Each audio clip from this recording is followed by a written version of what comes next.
last we left off, you all different locations of the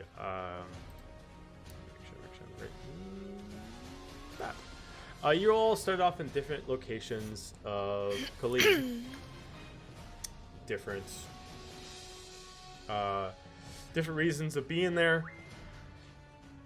Each of you doing different things, eventually finding that you're gonna have some similarities. Firna, Mixis, you eventually find each other under a very murderous circumstance. Mm-hmm. And I got Murder. two characters in the wrong spots, so that means I almost called someone incorrectly. I'll fix that a little bit later.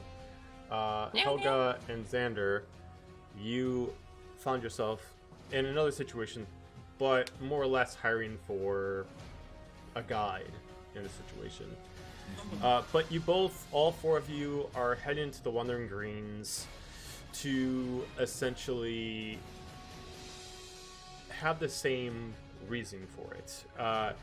You all have found out that there has been abductions, or at least missing children, with similar stories all over Khalid. And there's really no explanation other than some people maybe are just avoiding it, but you guys decide to take it upon yourselves in your own means to do it for whatever reasons you decide to do so. Each go in your own path. Mixis and Firna, you go through the east side, and Xander and Helga, you take the west side. Due to the fact that Firna and Mixis headed first, they're already further in than the other group. Before we continue, I'm just going to quick fix this layout because we got two characters in the wrong spots. Yes. And Corey is just infinitely frozen on my screen. Yeah, well, tis my lot in life at this point. Oh, like I said, I'll just have to get You should start voguing. Me cool, ha. Start voguing, and we'll see where you Where you freeze next. Yeah. Yeah. I'm just playing freeze tag with myself. Don't mind me. Okay, now we're in the right spots. Yay! Due to the absence of our thieving half-orc for the first session, we're going to catch up a little bit. Yeah.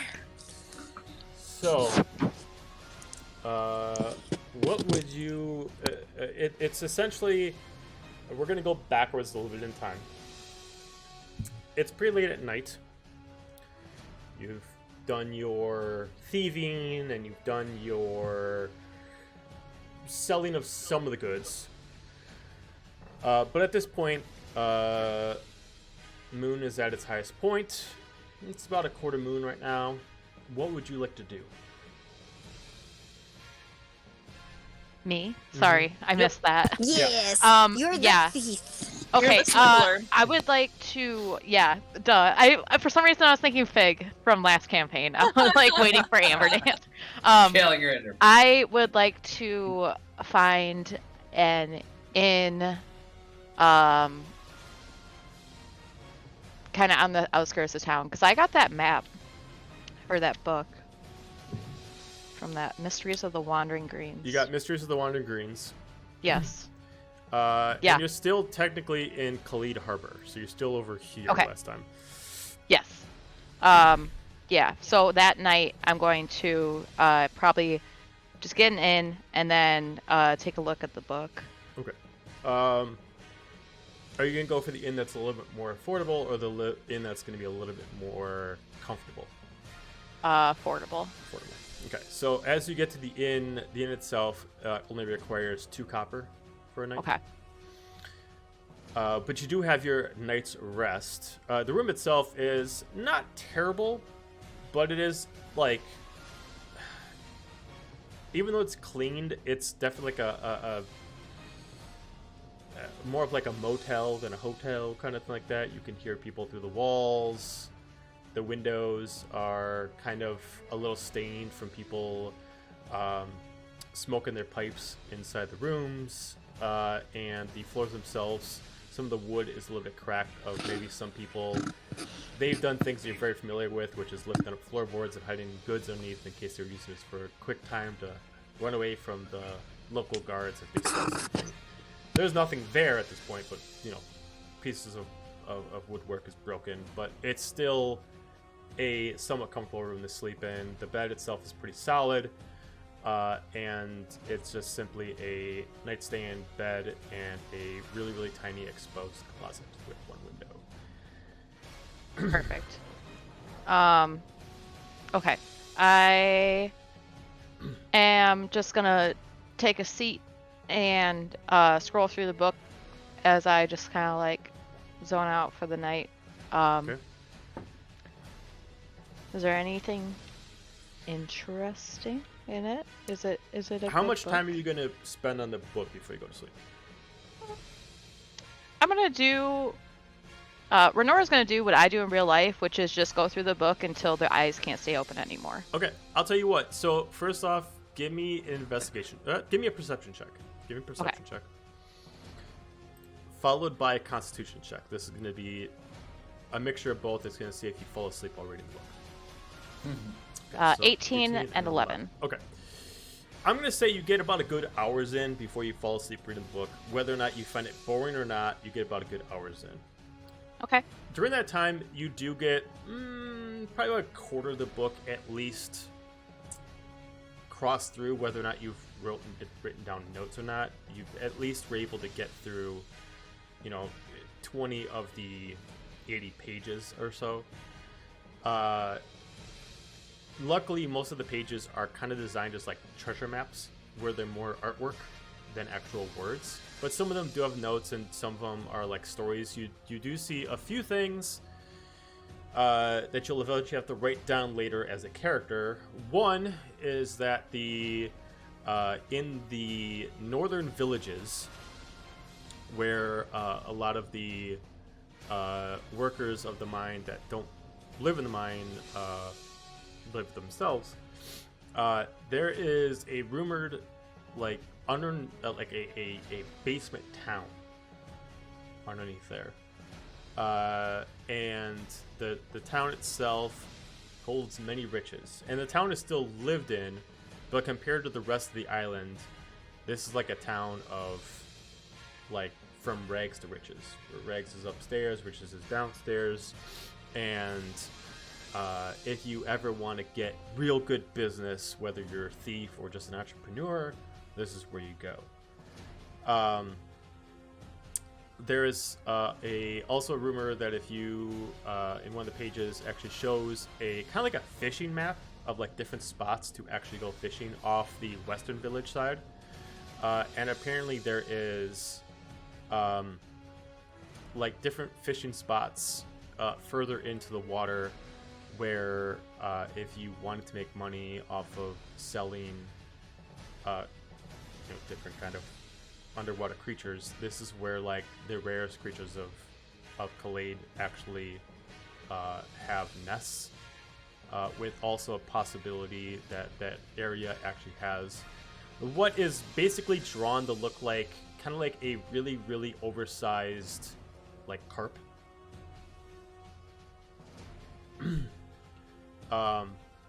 And that if anybody was able to catch the creature, you could probably make a good amount of money as kind of like almost kind of like as a hunting trophy to somebody. The last thing that it puts in there that is kind of like it takes so long for you to get through is where you finally fall asleep. Is that the locations constantly move due to the Wandering Greens, but there's apparently an old abandoned keep within the Wandering Greens, and it has been proven to actually have at least 5 chests worth of very, very enchanted weaponry. But every time somebody goes back there when they got enough caravans to carry the stuff, they lose trace of it.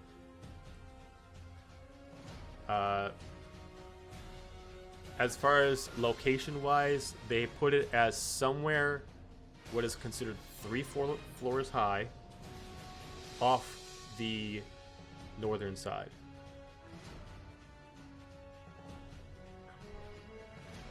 Okay. It does have a warning. The area has many many nests of dark creatures. So some people have gone there, and if they made it all the way there, then they got attacked, so they had like to run off and they had to drop all their stuff right there. Or some people made it all the way there, but then they like lost their caravan, and then they're just like, well, now I can't carry the stuff, so now I gotta walk back. Kind of like that. So it's like been like a source of bad luck that even if you make it all the way there, you have no way to take the stuff back with you. Gotcha. But people have actually opened up the chest to actually truly see that there is items of a high enchantment value. And that would be what you would have found before you fell asleep. Cool. Okay. So, fast forward next morning. I'm gonna head up to, after I wake up, breakfast, all that fun stuff. Head up to the northern villages so I can sell the designer brand 2 smaller ones. I'm gonna keep the one that's basically a bag of holding. Okay. But I still have the 2 smaller ones, and since there's that like money part underground, I'm thinking that they would probably be good consumers. What's the word? Buyers. For that. So I'm gonna head up to the northern village. Okay. Because there's like was it black market or something? Yeah, it was like the town underneath the town with the riches.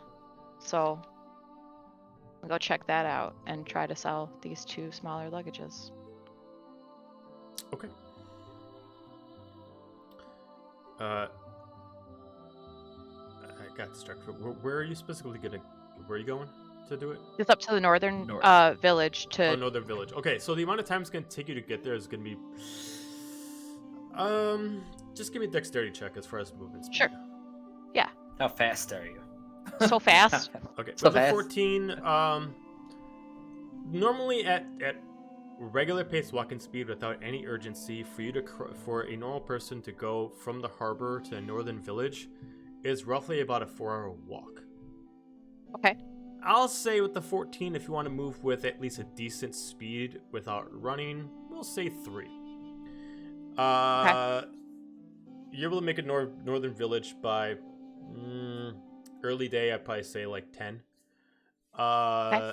You find yourself in a very, very large, sprawled out town, and the best way to say, without organization.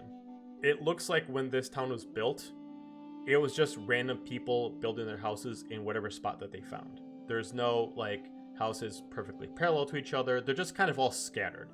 And then eventually it just looks like what happened was, okay, we filled up our population. Let's build a path. So the path is like a little rigid at certain spots. It gets a little narrow at certain points. It's very confined. There's not much for alleyways as people were trying to shove themselves into whatever spots were left. So some houses are very tiny. Some of them are quite large.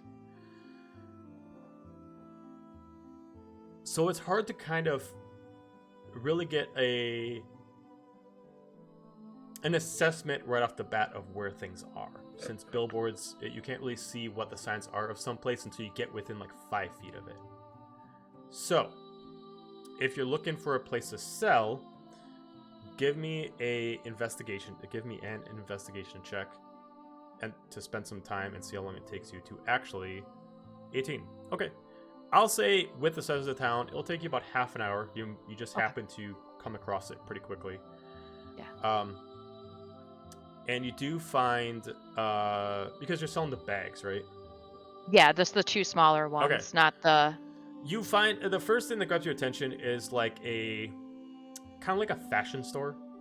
It has like some simple like straw mannequins in the actual windowsill that act like one of them is wearing actually like a hide armor, but it's actually like designed fitted for a female's body.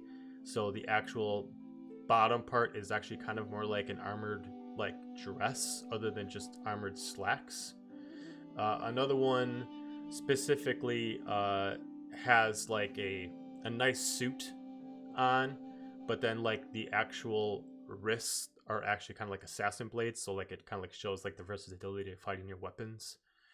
Yeah. And then the other one has like specific armor, but you would know like this armor is more for fashion than durability. It would still work, but it looks like it's like so fitted that like your mobility would be limited.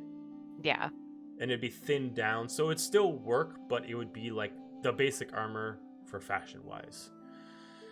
But you do go in, immediately doors open, and you hear the bell as it hits the actual bell up top. And you immediately, it's not super bright in the area, as in there's not too much such sun that reaches in. But you do see a lovely selection all over the place of different styled clothes, anywhere from armor to accessories to things you can hide for weapons. It looks like everything here, if like you want to do anything for weapons, would be something to conceal it. Like if you were a spy, instead of having like this big ass revolver, you actually have like a small nose pistol. Like same transference. It's like it's more fashionable to hide the weapons on you instead of just having them bulky hanging out on the side. You do see a very tall, slender female high elf, kind of shaved on the sides, like triple braided hair in the back, fitting what looks like a leather suit on a gentleman, as she kind of got some pins in her mouth. I'll be right there.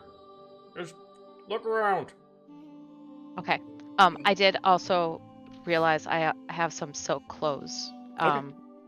So if I could I would like to try to sell those as well. Okay. Yeah, I'll just patiently wait by the counter until they're ready.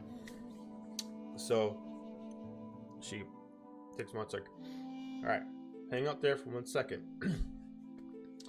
Hi. Oh. How can I help you? Hi. I have some luggage and clothes that I am trying to sell. I was wondering if you might be interested in these wares, and then set up the 2 small chests and silk clothes for her to gander at You're up putting on the up counter. the two bags and the silk clothes? Yeah. Okay. Yeah. All right. You lay them on there, and she's like, all right, well, just so you know, I don't have too much income available in the shop right now, but we can see what we can do. Okay. She immediately looks at the bags, and she seems to give you the same reaction as the first gentleman did, as she's taken in the quality and like the high-end elven, and she actually almost seems like she recognizes like the make, and she's like, oh, this is some fine bags you have here. You don't really find this south of the Elven Kingdom. This is very, very fine work. And she's like opening them up, and she's like almost looks like she's investigating to make sure if they're like a knockoff. She's like, okay, and she puts those aside, and she looks over the silks. You can hear her kind of whisper to herself, maybe I could repurpose this for something. And then she puts it down. She puts on another silk. Okay. How much are you looking to get for this? How do I figure out what's a good price? What kind of roll would that be? That's really up to you. There's no. That's like just like you just got to give a number, and that's gonna be kind of like. I mean, this is the bargaining part. If you want to give like if you want to kind of take a rough assessment of what you think this product is worth based off of what you already know and what the first appraiser kind of told you, you can give me a simple intelligence check as far as just figuring things out. 13. Good Walmart luggage is like $78. I know. I'm like, what does anything cost? I don't even know. You assume based off her reaction to this and her mentioning that this is elven exclusive stuff, and that the first gentleman was going to buy these until he found out that they weren't enchanted, that most likely you're not going to get any more than 100 gold for both of them together. Just because in non-enchanted items, doesn't matter how fashionable they are, doesn't make a lot of money. Right. But you assume 100 gold for both of them due to the fact that they're exclusive to the Elven Empire. As far as the silks are a harder one to figure out because, again, they have no functionality, and you can tell that everything in here has a function to it. Whether or not it's enchanted or it has a gizmo or gadget to it. This is just, even though it's beautiful silk, it's just silk. So you can assume that if like a normal pair of trousers, a normal shirt, and like fine clothing would cost you about 100 gold, maybe someone bought this for 200, unless it was custom, maybe 3. Okay. Then I'll say 150 for the lot. 150 gold. I should be more specific. Which denomination we're using. Yeah. That sound good? She looks at you. She looks back at the goods. I could probably give you 100 even. 150 is pushing a little bit for me. What about... Could you do 120? Give me a persuasion check. Okay. So persuasive. Ooh. Get it. 19? That's pretty good. She looks back at the goods. Yeah, this is... I mean, it's pretty good stuff. I think I could do 120. Okay. Let me just put some tags on this real quick, and she pulls out like these little markers that she like wraps them for like she can't put them on the shelves yet. She puts them on like this cart, and then she puts like the silks inside like this bin, and she kind of closes them up and locks it. She immediately goes up behind the chest. She's like, "Give me 1 second. I don't actually keep that up here. It's a lot of money." As she just yells over to the customer, "Just a couple more minutes. I'll be right there." As she goes back, and you hear her unlock a door. She goes in, and you can hear her open up a chest, and she wiggles around, and she goes back, locks up the chest, and you see her slide the door shut as it locks. She picks him over, and she gives you a custom bag of 120 pieces of gold. Awesome. While she's like picking them over, I want to say, hey, I read in a book that there's like some underground city or something over here. Do you know anything about that? Underground city? No. I mean, around here, I not that I know of. I mean, there's possibly. I mean, the first thing of this island was the mountain. I mean, and we're so close to it. There's possibly that some of the tunnels actually lead underneath us. But a city? I don't think so. Okay. Thank you. You're welcome. And then I'll go out. Is there like a tavern or I guess that would be the closest thing to a restaurant? Yeah, I mean, because this is a mining village, there are, on your way for looking for the appraiser, you would have actually passed across like half a dozen taverns. Okay, perfect. A couple of them were also eateries, so you can stop at either one of them. Most of them are designed with some kind of dwarven symbol on them, whether them are specifically a style of a clan boarhead, or specifically the symbol of the cross and hammer, or specifically the symbol of the pickaxe. Okay.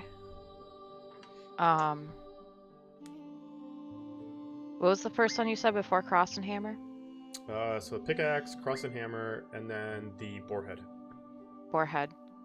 I would like to go to the boarhead one, because Okay. I'm not sure what that would be for. So you head over to Boarhead, and Probably you find out hunting. as you go in, you smell more meats than you do ales. As you go in, you find out this is actually one of the few taverns around that's actually more focused as being an eatery and less of a tavern. As you smell that, like, you even look around and you see most of the people in here are dwarves. And they all have like large parties as like families or a bunch of miners coming in to get like their daily amount of food. And you see that each table is like buffet style. where they throw up like a giant boar or some kind of animal, and they literally are able to pick off pieces of it like a roasted pig. Loving it. Sit me down at that table. Let's go. So you just find yourself, you don't need a big table. You find yourself like a little cocktail table. You see what you assume is a gnome-looking younger lady, grayish of hair, tied up, kind of chubby cheeks, walks over with a dirty apron, and she's got like a little notepad in her and white shirt. She immediately comes over and kind of wipes her off. Oh, welcome in to the Boars Head. Is there something I can get you? You just a party of one? Yeah, just party of one. Just some ale and some meat, I guess. Give me what the best food you got. Okay. Did you want a full, or do you just want a piece? As like she's pointed around, she's actually showing like, do you want a full animal, or do you just want a piece of an animal, like a body part? She doesn't like give you a menu. She just points, and you just. I'm gonna say full. Full? Yeah, get it. Okay. Sarah's kind of disgusted, but like, Renora loves it. She's like, all right. Well, she goes through. It's like, so we got 3 different animals today. We got boar, we got pig, and then we got pheasant. Pig. All right. It's gonna take a little bit. We're a little busy right now, but I'll make sure I get out your ale properly. Also, we have 3 different ales today. Do you want dark, medium, or what we consider the special? Ooh, the special. Fantastic. She just looks at you. All right. All right. That'll be 2 gold pieces, please. All right. Okay. So she takes the gold pieces and she's like, "All right. I will be right back with your ale, and it's gonna be a little bit for the actual pig to be done, but I'll have it out as quickly as possible." And she just No bows to worries. you, and then she immediately rushes off to go somewhere else. Because we kind of caught up pretty quickly, we're actually, while that's going on, we're actually going to switch over to Mixus and Fierna. Yay! Hi! Yay! So, where we last left off with you two, Fierna had a moment of discovery. You thought originally that Mixus was just this weird, crazy little creature that talked to the trees and had imaginary friends, until you actually found out that there was this elven like princess that kind of, you found out actually is able to manipulate the magic of the Wandering Greens. As you see it as plain as day as anything else, and you find out that, if you, as far as you can tell, if you respect the Wandering Greens, and you come in with the best of intentions, unless for some reason something else is going on to counteract the magic, you should be able to do what you need to do. She employs to you. Nature. What's that? Getting back in touch with nature. Yep. She did employ to you too that, she's losing her touch with most of the Wandering Greens due to a dark infection that's festering within the Wandering Greens. As the Wandering Greens isn't all pure, but this is an exterior source that's actually manipulating it. And due to how long it's been festering, she can't stop it without actually manipulating with the magic of the whole island. And she specifically tries to keep her identity a secret from everybody else. She tries to make people believe that the Wandering Greens is really just a random magical place, not that it's actually been manipulated by a single source. And she tells you that near the center of the Wandering Greens, she believes a witch is manipulating the magic of the nature. The northern center, right? The northern center, correct. Mm-hmm. And she asks for your 2 assistance, that not only are you already heading that way to figure out why the children are missing, but maybe take a night's rest and go there in the morning, so you have a better advantage of getting there without just getting your ass handed to you, as she was suspected that if you go now, it's not going to be to your benefit. You wake up in the morning, Mixus grabs plants and berries for you to munch on for breakfast, and you decide to head out And gave her dragon tea. And then you gave her I very dragon much tea. enjoyed it. After heading out, you wonder why Mixa stops, as legitimately just a line, almost like a property line of where the nature is pure and where the nature has been rotted. And Mixus has never crossed this line, as you convince her to make that one step to move forward into what looks like if it was fall on one side and the end of fall at the other, where everything is just dead. And that's I totally. off with you too. My character would totally do the whole little like pinky toe, like little toe over, just over the little line to see if it was okay. It literally looks like a difference of season, where it looks like the beginning of fall on one side and the end of fall on the other by just a straight line. The only difference is when the leaves are on the ground, as you pass up further feet by feet, they start turning black. As all you have to do is just step on a leaf and it literally just turns to ash underneath your toes. I don't like here. Keep walking ahead. Let's just get this done, and then we can leave. This is very strange. The ground doesn't move very well here. There's a lot of places it doesn't move very well. You get used to it. What do you mean? There's a lot of places like this where war is taken over. Things don't grow. Blood is seeped into the ground. Not everybody Humans is as are happy and funny. cheerful as you are. Well, humans are just sometimes boring, so I could see that. Oh, I don't like the trees here. They don't talk. So you don't need to very put your well. token on this because this is not a battle map. This is just kind of showing you how the actual area has changed. Is it that foggy too? Yes. So, let me just change this song on the stream. For some reason, when it comes to this specific stream, my stream deck does not control the music, so it's a little weird. No. My character would totally be coughing at the fog. Ugh. So, Ugh. after about an hour's worth of walking, you start noticing that you start to go into a dense fog. Not so much it takes up height-wise, but as far as Firna, it almost feels like a mog more than anything else, where you feel like it's just up to about your calf. Mixus, I'm covered fully. yeah, you're like chest. It's up to you pretty high. I'm only like 4 foot, so. As you go on further, by another 20, 30, 40, up to 100 feet later on, the fog itself doesn't get any higher, but you almost feel it, as it almost feels like it slows you down due to how thick it is. I don't like this. Does it look like there's any animals here?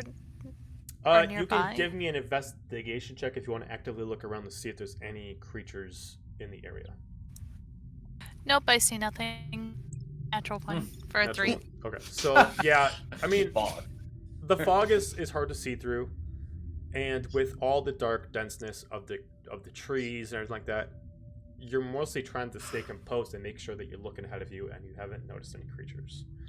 Mixus would go, hello! Anybody there? Stop. You don't want to shout out. Don't let them know we're here. Oh, what? While she does that, you do notice that almost like a tunnel, it sounds like her voice kind of banks off the trees as it gets caught into the fog and it goes up a little bit further, as you can kind of hear an echo throughout the fog until it just kind of falls away about 100 feet up. Oh, did I do that? As it Don't seems try it like again. you see like birds fly overhead, and as they pass through, you almost can like hear the squawking actually within the fog as it kind of breaks through the fog a little bit, as it's almost like no matter what happens, there's an echo that grabs into the fog. It's both interesting but discerning, as you're unable to really truly hear where something is. You notice that when you walk forward now and you put your foot down, you can't hear the sound of your own feet. as there's almost like an absence of sound unless you try too hard to make a sound. I'm gonna take my axe out and just have it at the ready if anything comes at us. Okay. Oh, I see. My character sees that, and I was like, I take out my little sickle and just be like, Turn back and just nod in approval. As you move further, and you spend about a good hour into this, as to what you've already done, the forest itself starts getting more obviously corrupt. As you see, trees themselves no longer listen to you, Mixus. If you try to talk to them, they don't respond. You both notice now that the trees themselves are acting a little bit more irrationally, as far as it looks like sometimes if you go in a certain direction, they try to bar your path by actually using their dead branches and try to block you as like 20 of them cross and make a wall, stop you from going to a certain space. Until both of you start noticing after an hour that for some reason the forest is taking to a very specific direction, as it's stopping you from going this way, then going this way.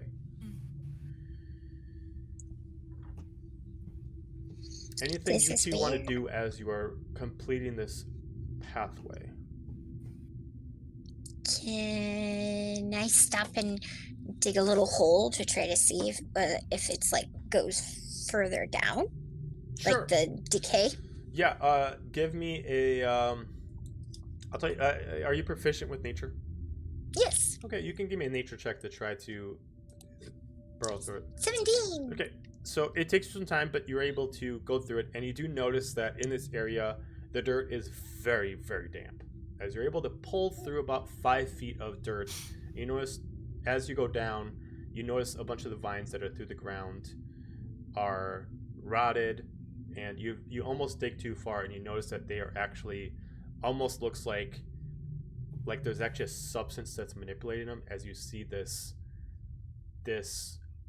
purplish arcane energy that's like living through the lifelines of the actual trees. Can you help? I dug too far. I can't get out of the hole. I reach down and just lift her up.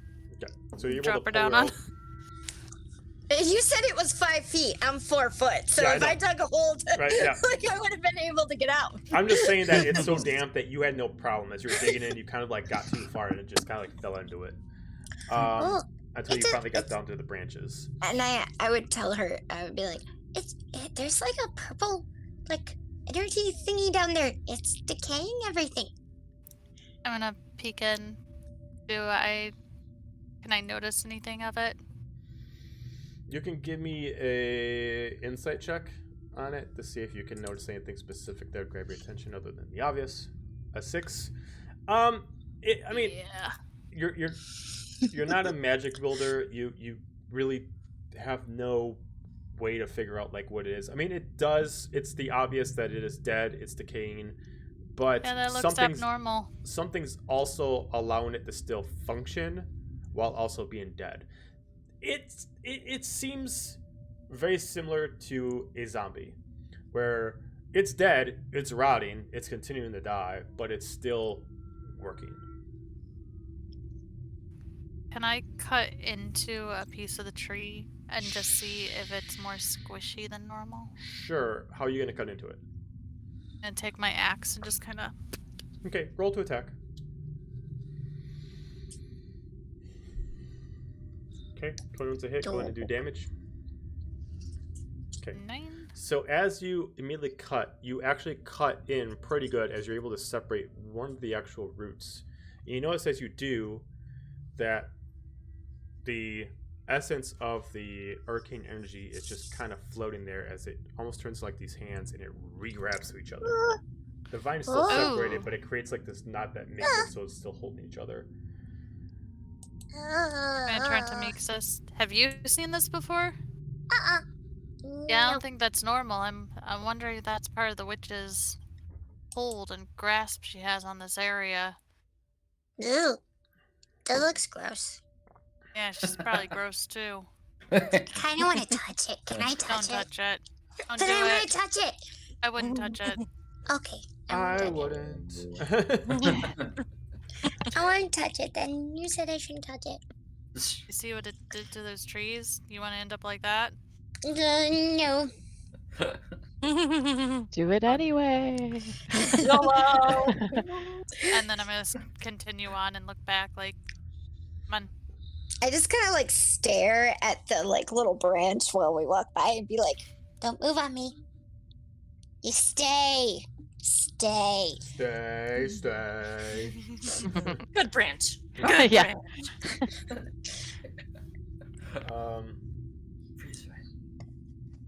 Okay. And the ground's not moving at all, right? In this No, area? the ground itself is not moving. No. In fact, in this area, the trees themselves are not working not working as a hive mind to move themselves as a puzzle, as a maze. They more or less are being manipulated and stay where they are, and then just using their branches to block certain things. This place makes me very uncomfortable. Yeah, I'm not a big fan of it either. It's too still. The ground's too still. This feels like how the ground is like in the rest of this place. Like the rest of this realm. It's weird. I think we should continue on and try and find this witch. Okay. Just watch out. Don't touch any purple substances. Okay. Purple bad. This switch. Finds a red one. Ooh, that's fine. This switch. This switch. She didn't say anything about She didn't say candy. anything about the red one. And I start following like a thing of Don't candy. Not kidding. touch anything. Okay. Push the red button. Push the red button. What does this button do? What about I this? feel like little Groot when about he's this one? telling about the bomb. And I am Groot. And I am Groot. And I am Groot. No! I'm Groot. I'm Groot. I'm Groot. As am No! I. Oh, you idiot. I am Groot. All right, Love it. so we're gonna pause on you two. Here goes Okay. Xander and Helga. At this point, Yeah. this is when you guys would have entered in through the western side. Mhm.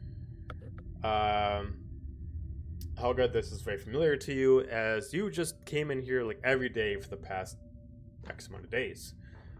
The trees themselves are working the same way that they always do. They're independently moving on their own. What would you like to do? You both are together. Okay, so first off, since I know he was sent here to collect something from or for Katori, would I know what exactly she's looking for him or looking for him to collect? He's not supposed to Oh. collect, he's not supposed to collect anything from here. He's supposed to be, No. when he's done with this job, he's supposed to go do another job for her. Okay. Yes. Yeah. That's out of the forest. It has Got nothing it. to do with the force itself. Okay. I'll get there. All right. So then what are you doing here? We are here to find the missing children, of course. To save the Yeah, day. no. You know, you're not in front of the leader, the other people. You can quit with the bullshit. No one comes to this forest for fun. What do you mean? No one Some comes of us to the forest? Look, I know what it's feel like to be lost, and I'm here to find somebody. So let's find these people. Let's save them. This is our Find duty. someone, as in someone specific? No, the missing children that have been posted all over the village, that everyone's missing, that we know are missing, and they're somewhere lost in here. Oh, there's Massive billboards. forest. I don't really pay attention to that kind of stuff. I mean, if they die, they die. Then have you been to this forest before? Why are you my guide? Because you amuse me. I'm I bored appreciate and it. need entertainment. So, Well, lead the way. all right. So I guess we're just gonna keep on wandering, trying to find some missing kids who got themselves stolen. You got it. So, Okay. I mean, I guess, yeah, So- wherever. Together, individually, not as an advantage, you both can make an investigation check and or survival check or survival check to work as a team to get the lay of the land to see if you can kind of move your way through the magic of the actual maze. I'm slightly better at survival. So Mine are I can do exactly the survival. same. I have a +2 for survival. So let's do that.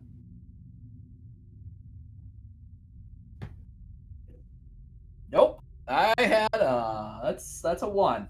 That's Oh, good. So I got all three. Cool. I got a What did 3. you get? This is So gonna we go got great. the same. We got the same. Okay. Semi. We're both. So, right off the bat, you both get yourself about a good hour in, as you're pretty confident that, okay, you know, I see that, let's just keep going in that direction. As long as I see that in front of my eyes, I don't care what the trees are doing, I'm going there. Works for you for a little while until an hour later you notice, you look back, you aren't, the spot that you look back at is not the spot where you came from. Mhm. Backtrack a little bit and you're lost. You can't figure out where you are, and you don't know if you're still on the western side or if you went to the south. You're so confused with where you went, you don't even you couldn't even place yourself on a map if you looked for one. She just mutters under her breath, like, God, I hate it here. Do you know where we're going? 100%. 100%. 100%. Great. Mr. Magnificent. Would there be any tracks of the displacer beasts around from the night before, or no? Or just the tracks in general, I guess? There's no displacer beasts on this side. Displacer beasts are on the north side. There would only be wolves on this side. Okay. Yeah. But you can try to track wolves if you want to track wolves. Yeah. I'd like to try and track the wolves, and maybe they'll Okay. be able to be more willing to help this time. All right, give me a survival check. Oh, good. We're not using that dice again. That was fun. That's a 14. 14. So, as you're finding different tracks, you do notice the specific one of the alpha, as it is a much bigger paw, and you're used to seeing this one. As you can see how they're organized, is where the alpha is compared to the rest of them. Do you choose to follow the the specific prints? I do. Whether Xander follows or not is up to him, but Yes. I'm following. So you follow them. At first, it seems odd. Like, okay, why are they walking in a circle? Like, you know you're constantly taking a right. yeah. But then you notice that after you would complete a 360, you're in a different spot. So you pretty much stick with it. Really hate it here. The tracks are still going on. You still haven't found them for an hour. Do you still commit to following the tracks? Is there anything, like, obviously different aside from the fact that we're going in a circle? Like, I mean, like, if you choose to leave yourself marks, you notice that you aren't recrossing those marks. okay. Other than that, Well, that's everything good, does look because the same. last time I tried to leave myself marks, they all disappeared, so... Like, this, you know, depending on what you do, you do not... you do notice that you're getting more enveloped into the actual forest. You don't see any... You don't see any then like any edges of the forest where you could immediately be like, I don't know where that is, but it at least gets us out of the forest. Let's go that way. You know that Okay. you're at least going more into the center of the forest.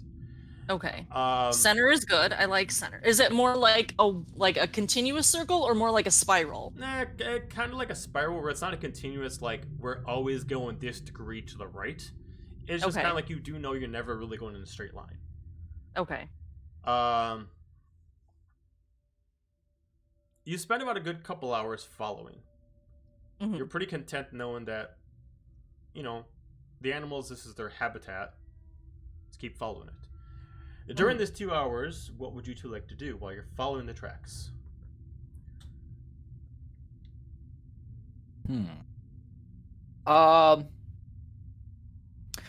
So Helga, how did you become affiliated with the clan over there? I was born into it. You're born into it. Wow.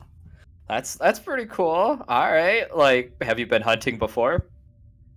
That's what I grew up doing. That's how we survive. We don't like lend ourselves to the, luxuries of those inside the mountain. We provide anything that we need, we provide for ourselves.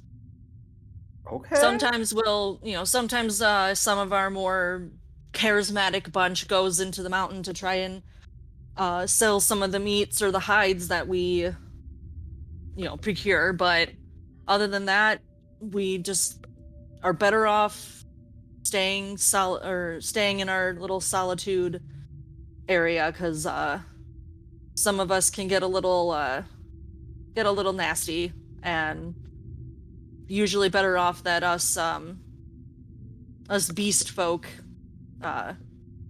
stay clear of crowded areas. Gotcha. So what I'm hearing is you don't get out much. And you do? Oh, I'm a traveler. I'm not from the island. I've come from faraway lands, and I'm just looking for an escape. So I'm off on a new venture. You're looking for a new escape, and now you're looking. You came from somewhere else, and now you're here, and now you're going into a magical forest to find some missing children. There's something missing here. I don't think it adds. It doesn't really add up. Like, I feel like there's more to it. There's always more to the story. The story unfolds itself. Oh God, I hate you. I know, it's great. Why did I do this? Do you want to hear a song? No. No. No, I want to get our job done, so that way we can get out of this ever-changing forest. Because there's nothing more infuriating than trying to track something that sometimes never exists. Or at least it feels like it never exists. Because everything's moving all the time. Yes, this forest does seem like to have a personality. I could clear the fog if we think that's a big problem. Or at least make a hole in it. Would I get a sense that would help at all? Oh, sure. But it's always worth a try. I was asking Joe, but okay. What's the question? He said he could clear the fog, and I said, would that give me a better sense of, like, direction? You guys aren't in the fog yet. Oh, well, we're not in the fog. You're okay. not even close. Anyway. All right. Yeah. That's future problem. You guys have not gotten into the fog yet. So you guys are still... okay. In the normal forest. I will essentially put people in their locations. Hang on a second. Let's go to this map. So, okay. NBD. So you guys started here. This is where Helga and Xander are. Mm-hmm. You guys are about here. Yeah, going towards the center. The fog was here. Oh, okay. So it's north of us. Yep. Okay. It's on the other side of the larger bluff, rock. Right? Yeah, it's not on the bluffs, it's within them. Yeah. Okay. All right. So we carry on. Are there any birds by any chance? You can give me a investigation check to look around for birds unless you're proficient with animal handling. I am proficient with animal handling. Helga, you still have guidance kill too. Some birds? No. Don't kill birds.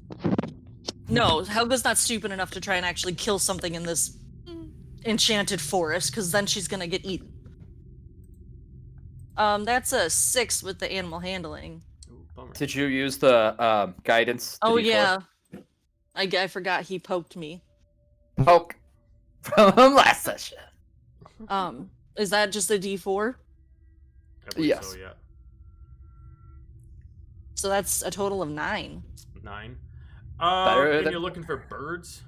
Yeah, or some kind of aerial creature. I mean, you do see plenty of birds. I mean, you're gonna mostly see like a lot of like hawks crossing over. You see them. Okay, she's gonna try and do the same thing she did with the wolves and try and commune with the hawk, and then hopefully convince the hawk to let her. How far does your speak with animals go? What's the range? A range area is self, so doesn't have one. That's interesting. It takes 10 minutes to cast, and it lasts for 10 minutes. So let's see. Because I know there's supposed it to be might just be like right around where we are. Sure. You might have to be standing next to him. Just you can gain the ability to comprehend. So you cast on yourself, and you can speak with any animal you see, but theoretically, you got to be able to have them hear you. So are you going to scream for the hawk to hear you? Yeah. I mean, I don't want to scare it, because I mean, then that's going to be us chasing something else. So. The distance from you to the hawk would probably be. Let's see. At the base level of the forest. I'm gonna say it's about. I'm gonna say it's about 300. It's about 300 feet above you. Oh so shit! I mean, gotta really. If I was gonna say, if I were to scream, would it even, in theory, reach? Oh, I'd reach. I mean, baby. So. I mean, I'm down to try it. So like, I'm gonna give out my best. If you want to try it, I'm just gonna have you make a constitution check. Just like I'm gonna have you make me a strength check to like muster up much air to really scream. I'm gonna give out my best cacaw that I ever cacaw. So what is it? Constitution? Strength. Oh my God. Just a check. Just a check. All of a sudden, Hal just shows up. 16. Yeah. All right, so you just muster up, you just suck in, and you immediately scream out. What are you gonna scream? I don't know. Hey, you guys! Sorry, I looked at the Twitch chat and was just like, "Oh God." I haven't even. Okay, wait. I have food for you. Can I talk to you for a second? Okay. I think that could have been summed up with the cacaw. It could be a cacaw. No, yours is better. In the cacaw. As I just like slowly start pulling out more. As you scream of the, it like, out, it doesn't rations. react to you, but you do hear like something in the woods immediately freak out as you just hear like this large bellowing like in the woods as you like woke something up. Good. I don't know who you're talking to, but that guy's hungry. Did we hear them? No, they're not even close to you. That'd be really funny. Different weather, different sounds. We're almost there. What time of day is it? What chance? Well, if you want to know the time of day, you are within the woods. So I will say, if you want to try to at least approximate it, you'll have to give me. Duty be in the woods. You're gonna have to give me a nature check. Oh, I'm really great. No. It's gonna be fun. Can I assist or no? Sure. 13. Okay. So, you said survival? Nope. Nature. Nature. Okay.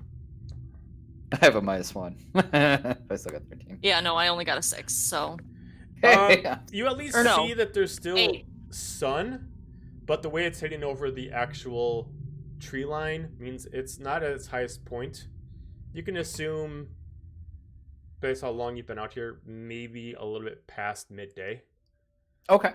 But you can't make an exact approximation too close. You just assume based off of it's probably the sun is at its setting point, but you know you haven't been out too long, so you assume a little bit past midday. All right. Well, she's just gonna wave off the stupid bird.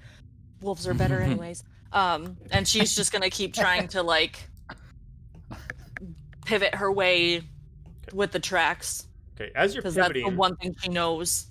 You start hearing loud charging throughout the woods coming towards you, but not very fast. As you hear something on all fours just as it keeps coming closer to you. But it's at a distance, and it's hard to hear with the echo of the place of where it's coming from. But it sounds heavy and loud. Can I at least tell? You said it's coming towards me. Can I at least tell if it's coming from behind or in front of me? Survival check, please. Lots of survivaling. Yeah, lots of things Helga's not good at. It's amazing. You are within the woods, and you can't. And the woods itself is working against you. So survival check to try to save yourself from the creature. Oh, good. This will be fine. That'd be great. That's a 7. 7. Based off the trees, and you're a little bit out of place of it. The sound itself is kind of purposely and magically moving all over the place, and it almost sounds like 3 creatures like went from different directions. You at least know it's not true, but you can't differentiate which direction it's actually coming from. Due to the trees constantly moving, you also can't use like the bushes to let you know either, due to everything. Yeah. God, I fucking hate this place. I personally think the Wandering Greens is one of my greatest adventures as a DM. Hates my house. When the forests began like sentience, like whatever happened to just like normal woods with normal trees and like. I can't wait for Helga and Mexis. Did I say that right? Mexis to meet, so she can say I hate this place. Like, wow, I don't come into your house and say I don't come into your house and just say I hate this house. Well, see, the forest is more likely to listen to Mexis, so hopefully Helga will learn to not hate the place because the thing will actually listen. Nah. I actually respect the place. Or maybe it'll test a few more because it's funny. Hey, to be fair, I tried making friends with all the animals here, and they all said "F you, Helga." You so, screamed at the Mary Poppins over here, so the sound of music. That too. I would also be upset if somebody came into my house and screamed at me. To be fair, I tried talking to the wolf too, and they said no. No. It's like when you scare a cat and they go all poofy. That's what the forest just went all poofy. It's like when you're in like a room with a whole bunch of people and there's that awkward silence, and all of a sudden someone talks really loud. Yeah, that's what happened. Okay. So anyway, yeah. All right, so unable to differentiate where the creature's coming from. Mm-hmm. What do you want to do? Oh, well. It's still charging. At this point, it's getting louder, and it has like a huff as it goes. Kind of like as it's getting louder, and you can feel like it's a bigger, thicker creature charging at you, of course. I can't tell intent from this far, right? No, since you already kind of failed your survival, not failed, but you got a low enough survival check, it's based off of that, and it's kind of all working at once. All right. You just know that you screaming out has kind of like stopped something during its sleep, and it's pissed off now. Yeah. Well, woke a bear. Probably. Yeah. I have an idea. Oh, Santa's got an idea. Let's do it. Look out.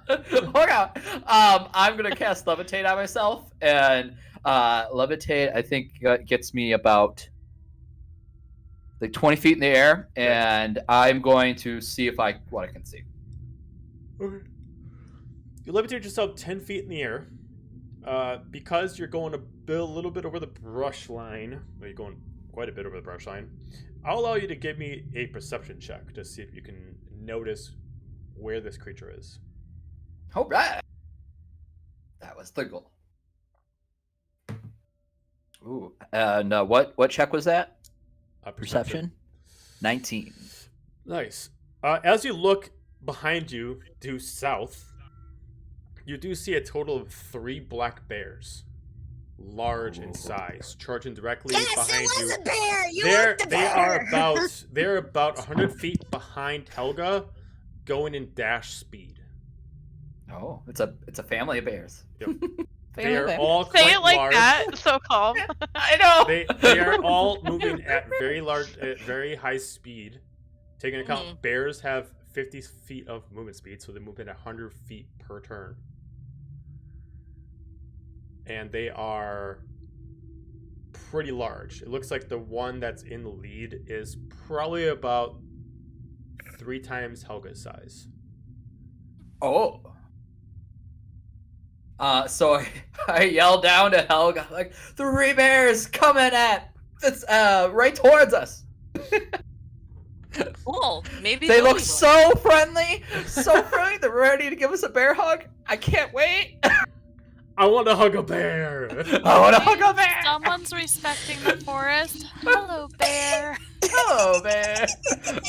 Hello, Oh my god, You're excited to meet us. What if Mixus was there, all of a sudden just stands in front, and all of a sudden the bear stops and then just licks their nose? Like... Oh my god, that's gonna... Ooh. So, alright, you guys got one turn. What do you want to do? Alright, well, since they clearly heard Helga yelling, and she said that she had food, she is going to just take out whatever little scraps of meat and rations that she had and just compile it in a little spot. And then back away slowly. You're making a bear baiting pile? Hey, it's better than them trying to come after me. And to be fair, if I wanted to be mean, I do have a hunting trap. But I'm not laying down the hunting trap. Oh, they're so nice. So I'm gonna just leave them a little buffet of different random scraps of meat and just back away slowly. Are you hiding? And kind of see what happens. Okay, you're just gonna leave meat and back away slowly? Yep, and just kind of like, not necessarily hide behind a tree because she's too proud to hide, but like, you know, get a little cover. Okay, so you are gonna hide or you're not gonna hide? I'm not gonna hide. Okay, Xander, what are you gonna do? Well, if we're playing, if we're playing coy, I will. I'll cast Fog Cloud. Okay. And so that'll create a 20-foot radius sphere of fog centered around a point, which is where the food is. Okay. So like right below us, I think. Okay. Or in the spot. Are you gonna drop back to the ground, or are you gonna stay levitating? Stay levitating. Okay. So hopefully it would provide some sort of like hiding or camouflage for me. I would. Okay. Maybe. So we're setting this in stone. Yeah. I'm gonna try to go by what I assume a bear would actually do under this circumstance. Sure. Eat Helga. So, you put down food. You step back a little bit. You're not actually hiding. Fog cloud happens. Yep. The bear knows where you were, so it keeps charging in. As you're like, okay, it doesn't see me. As you immediately just hear it still charging directly towards where it thinks you were, I need to make me a dexterity saving throw to try to dodge its attack, as a giant bear just comes through the fog cloud and tries to maul you. Yeah, well, I deserve it. That's fair. 11. Okay, so I did not make a map to fight bears, so we're gonna take a bio break, and we are gonna come right back so I can create a map of fighting bears. My map's just loading right now. Let's fight those bears. Fight them. Oh no! Punch him in the snoot. I was gonna say, boop in the snoot. What could go wrong? All right. Oh. Let me just get like a bear token. General bear token. Not something you expected, but that's okay. Hey, do we ever do anything? I was gonna say, what are we if not consistent? Like, come on. Always coming up with the least possible option.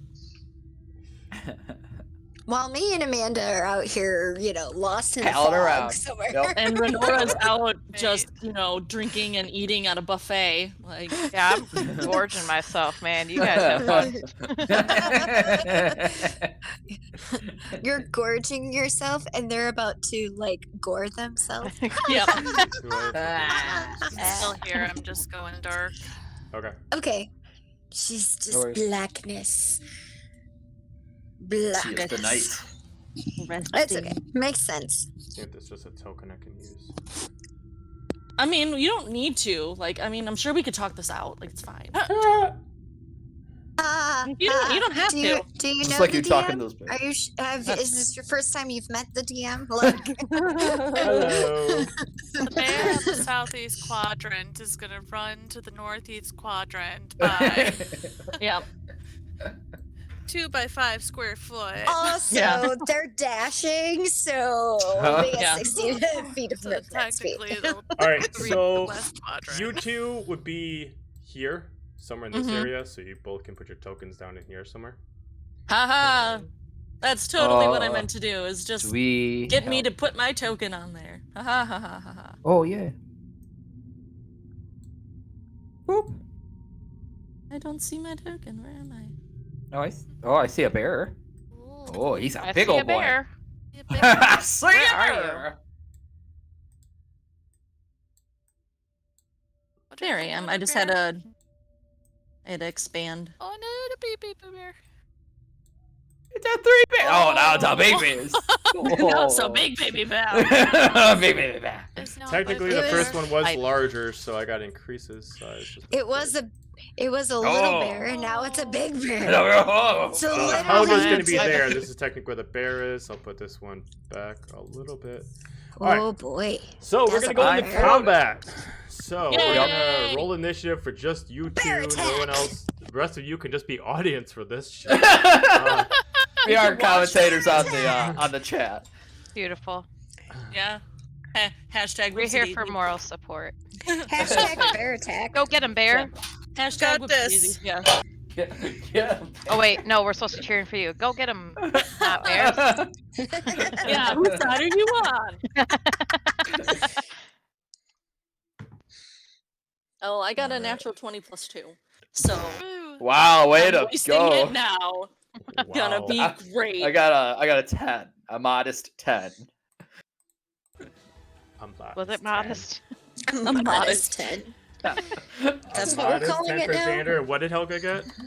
A natural 20 plus 2, 20? so 22.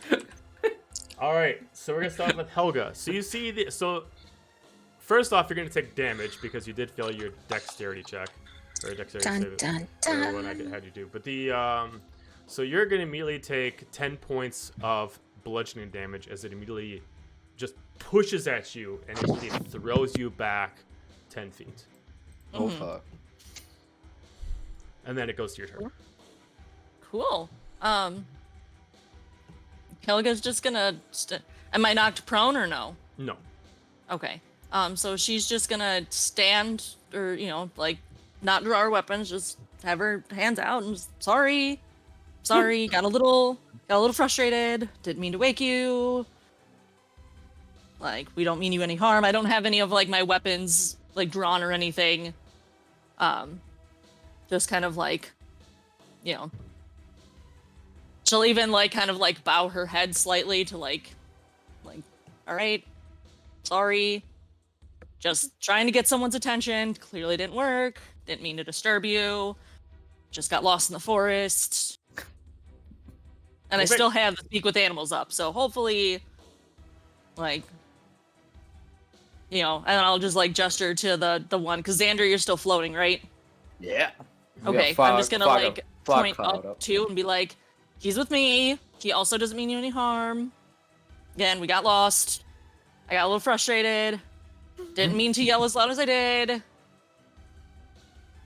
Sorry to disturb you. Okay. Sorry. So Sorry.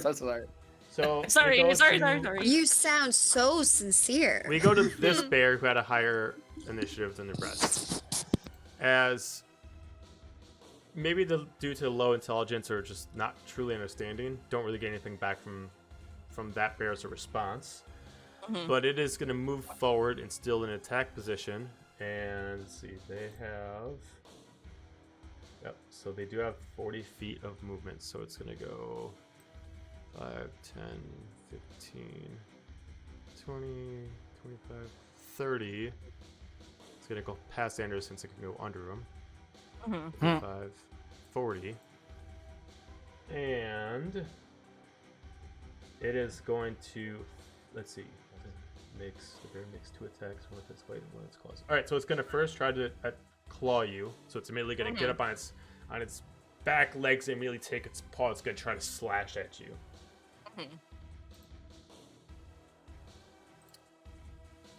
That is a pathetic 9 to hit. Nope. As it misses, it's gonna drop back down. It's gonna try to fall on you using its actual mouth and try to bite you in the shoulder. A pathetic 9, not to be confused with the modest 10. 20 to hit. Oh yeah. Woo. As it falls down, it bites on your shoulder as you take 8 points of damage. Alrighty. Next one is the other bear in the back.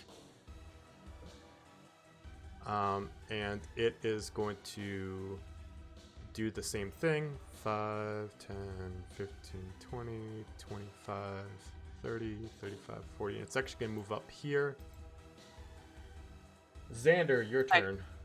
Pack tactics, I respect it.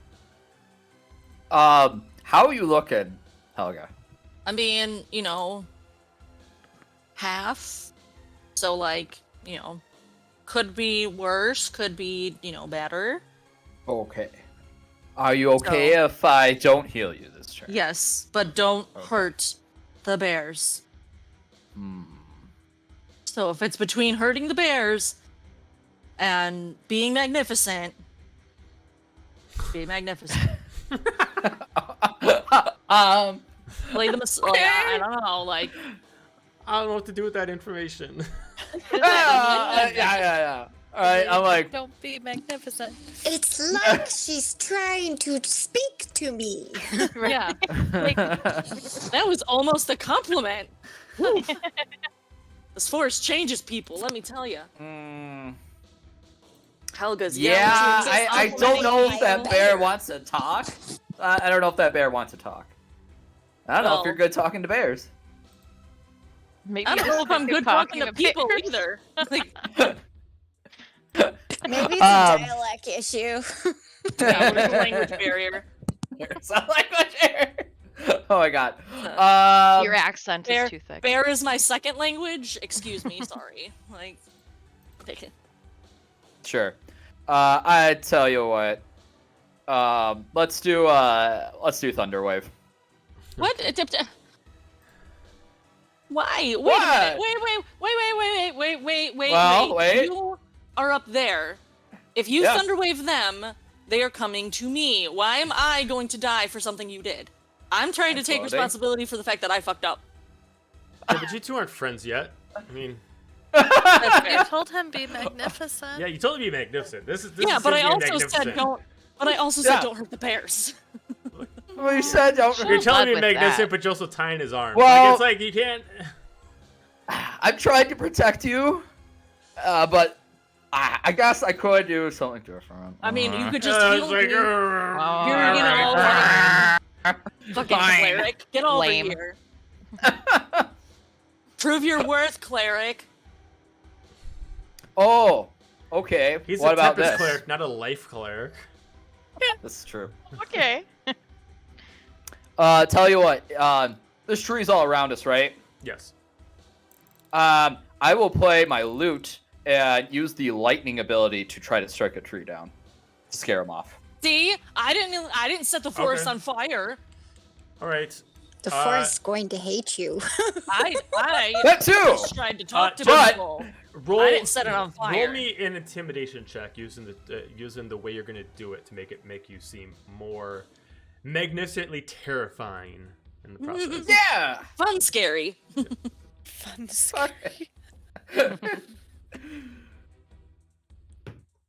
Oh, not that roll. What'd 2. you get? 2.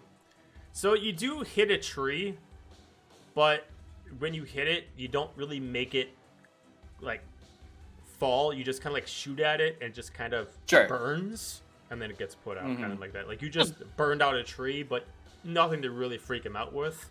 It's a birthday candle. That would have been an like way to do that. Yeah. And all of a sudden, the tree swats you out of the sky.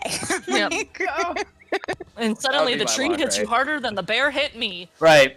So it's still dealt. Do I still roll for damage or not? No, well, sure, why not? Roll for damage. It was a D8 of damage. Like it wasn't nothing. That was 4 damage. Okay. Luckily, this forest is very, very sturdy. You were able to like tear through some of it, you destroyed the tree, but you didn't like cause other trees to also go into flame. Right. Yeah, that wasn't the goal. It was just like more of an intimidation thing. Sure. Okay. Anything for a bonus action? Yeah, I just have healing word. Oh, I can do healing word as a bonus action.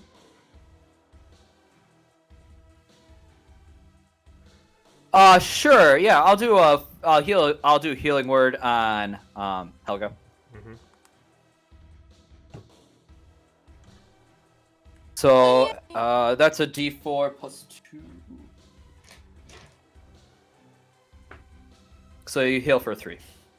Yay! Boop. Cleric things. Like, all right, go ahead. At the end of your turn, we now go to Big Papa Bear. Papa Bear! As he responds, but he's like almost like a barbarian raging, where he's not really focused on contacting you back, but he will respond as he's in chase. As he says that you disturbed my hunt, I will disturb yours. As he's going to charge in. Whenever he contacts another creature, the creature needs to make a Constitution saving throw. So that would be me he's contacting? Yeah, because Xander is safe in the air. Yep. Cool. Hello down there! Hey, I tried being nice. Oh, that's a 10. Yep. 10? Alright, so you get immediately mauled as he just pauses you and just pushes you into the ground. You're going to take 10 points of damage and be forced prone. Cool. Then he goes in for his first attack, which is going to claw you. He has advantage because you are prone. Yep. So that's a 21 to hit. Mm-hmm. So you take... Whoa, we're level 3. You could calm down with that. 5 points of damage. 5 points of damage.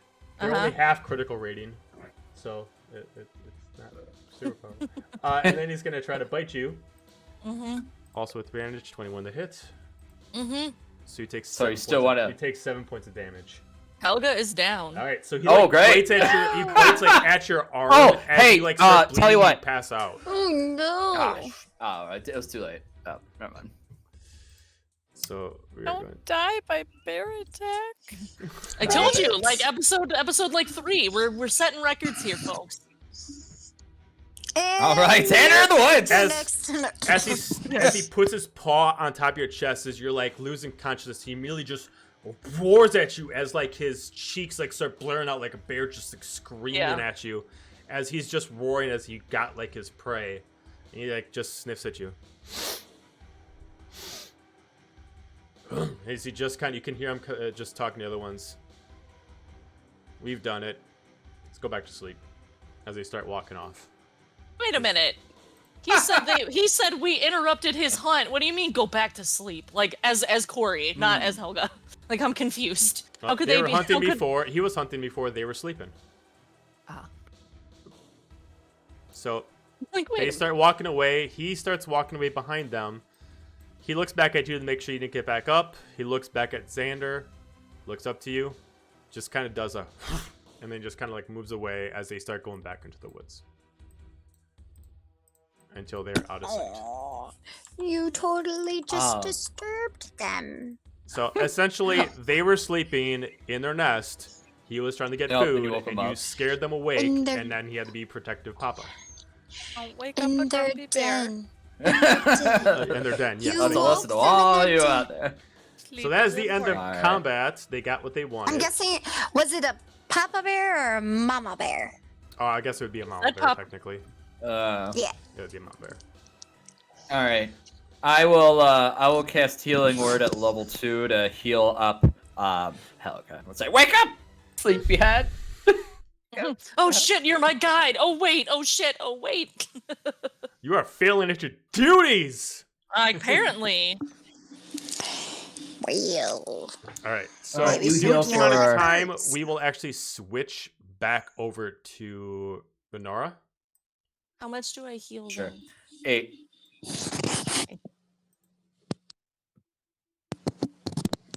Alright, so Renora, you were still in the northern villages, I believe, right? A lot of stories going on. Psst, Sarah. Sorry. It's you. Back to me. Back to you. It's Yes. you. Okay. We were very interesting.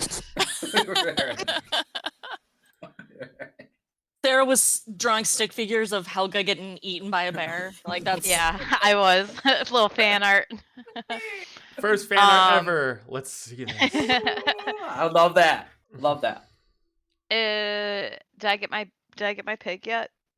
Oh yeah, so you were at the table and you have your ale. You've been able to get this big huge cask. Like this thing is roughly about a full foot in height. Oh. Just overflowing. Like they're not even like graceful about how it's just gonna spill over the place. This is just like it smells of like ale and everything just staining the floor as it just dropped over to you.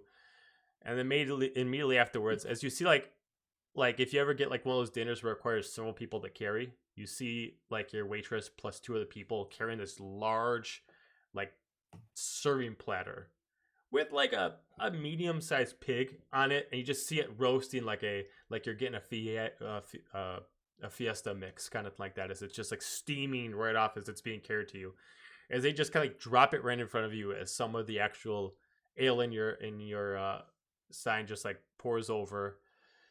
And she just looks at you. She's just like, sorry it took so long. And she's kind of like taking it. She's like, hopefully you enjoy the pig. As you immediately hear, hey, bar wench, another ale's for a table. Be right there, sirs. As she immediately heads out. As you got this large, huge, steaming, roasted pig in front of you with like one serving fork and one large carving knife. Excellent. I'm gonna go to town. Okay, so you go to town, and it like takes you, like, if you decide to go for the full thing, it takes like a good hour to devour this thing whole. If you decide to just say like, fuck it, I'm just gonna eat the whole thing. Yeah. Just like a roasted pig, what else am I gonna do? Mostly the outside that you're eating, like you get the snout and like the ears and all the pieces. Why don't you give me a perception check? The ears are the best part. Why don't you give me a perception check while you're eating? Okay. Ears are the best part. Yum. Oh, 10? 10? I mean, you're really focused on your food. I mean, the place is loud. You hear a couple conversations that you're eating, bits and pieces. One specifically is the rowdy group on the opposite side. And they sound like they're hunters. They actually look at two. They all have pretty rusted out weapons. They all have furs on them. Most of them are half orcs, which kind of grabbed your attention. You hear bits and pieces. They're talking about some creature that they have cornered in the Wandering Greens that they're about ready to capture. You hear one part that says, "Just don't tell anyone. If anybody figures out they're hunting this creature, we can get arrested." The only other thing you hear is another group. It is a halfling and what looks like a smaller elf. When I say smaller, I say like 4'8".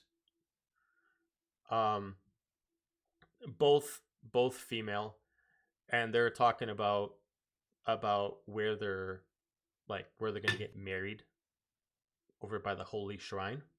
That they finally got permission to actually go to the holy shrine, and that they will be taken there in 2 days' time on a chartered boat to like go check it out and go do like their whole nuptials and get everything set up.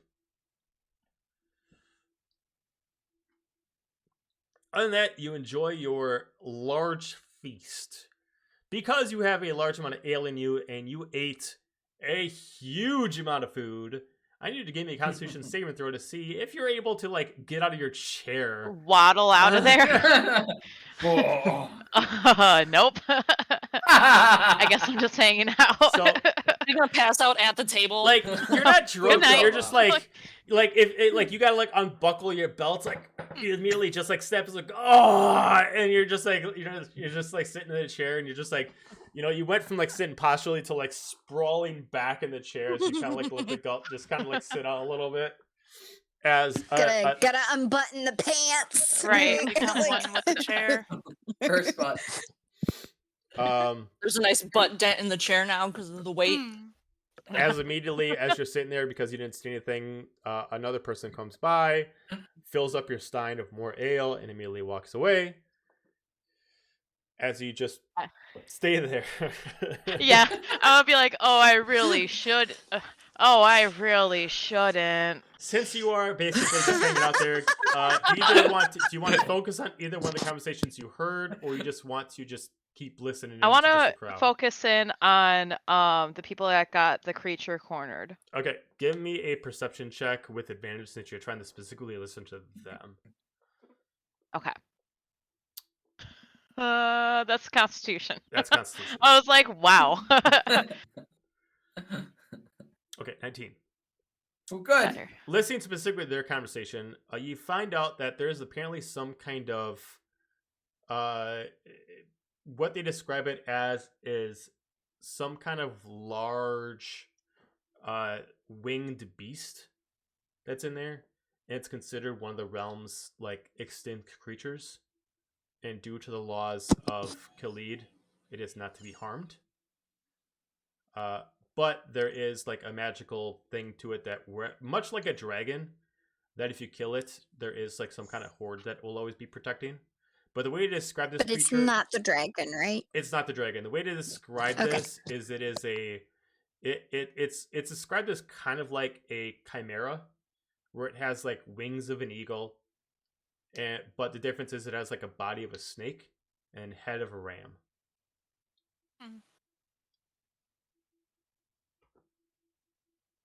Nixus wants to be friends with it. It is. They also mention like screw if it's considered a peaceful creature. If it has gold and merchandise for us, and we can make money off of its hide, screw the law and screw what kind of peaceful creature it is. And this is Nixus's a villain story.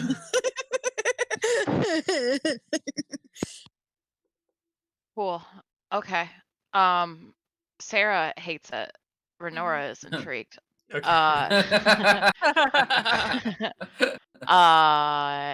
How far away are these people? Are they like? I mean, the building's not too big. They're probably about. I mean, they're not. There's other tables between you and them. They're probably about 60 feet away from you. Okay. At least the closest person to you, not the table. The table would be like 80 feet from you. Cool. I am going to just kind of hang out until they leave, and then I'm just gonna trail them until they get to where the creature is. Okay. Gotcha. Yeah. That's my plan now. That's where we're going with that. Okay. It said eagle wings, snake body, and then the head of a ram, right? Yeah, so they describe it as wings of an eagle, specifically based off its feathers. Okay. A long snake-like body with a ram-style head. They don't say like a ram head. They don't say eagle wings. They just say wings like an eagle. Yeah. Body like a snake, head like a ram. Cool. All right. Yeah, this is my new mission. So, and I'm just gonna Okay, so after try to follow them until they get to the creature, at which point I'm gonna just hang out for a bit to see if there is a horde, and if so, I will engage in combat. Okay, and murder them. First, give me a stealth check to see if you can follow them out of the building and a little bit out of town without them noticing you, since you're in narrow streets. Mm-hmm. It's kind of hard to kind of like follow somebody without obviously noticing that you're going the same direction as they are.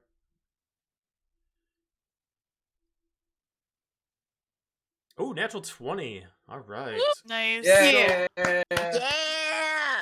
They're going up the same way you came, so you know where the corners are. Every time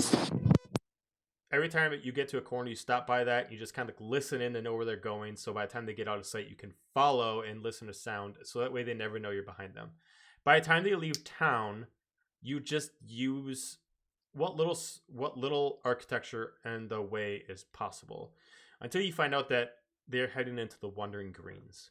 They're headed in from the north side. As you can give me a either nature or survival check to see what you know about the Wandering Greens, other than what I've already told you for today.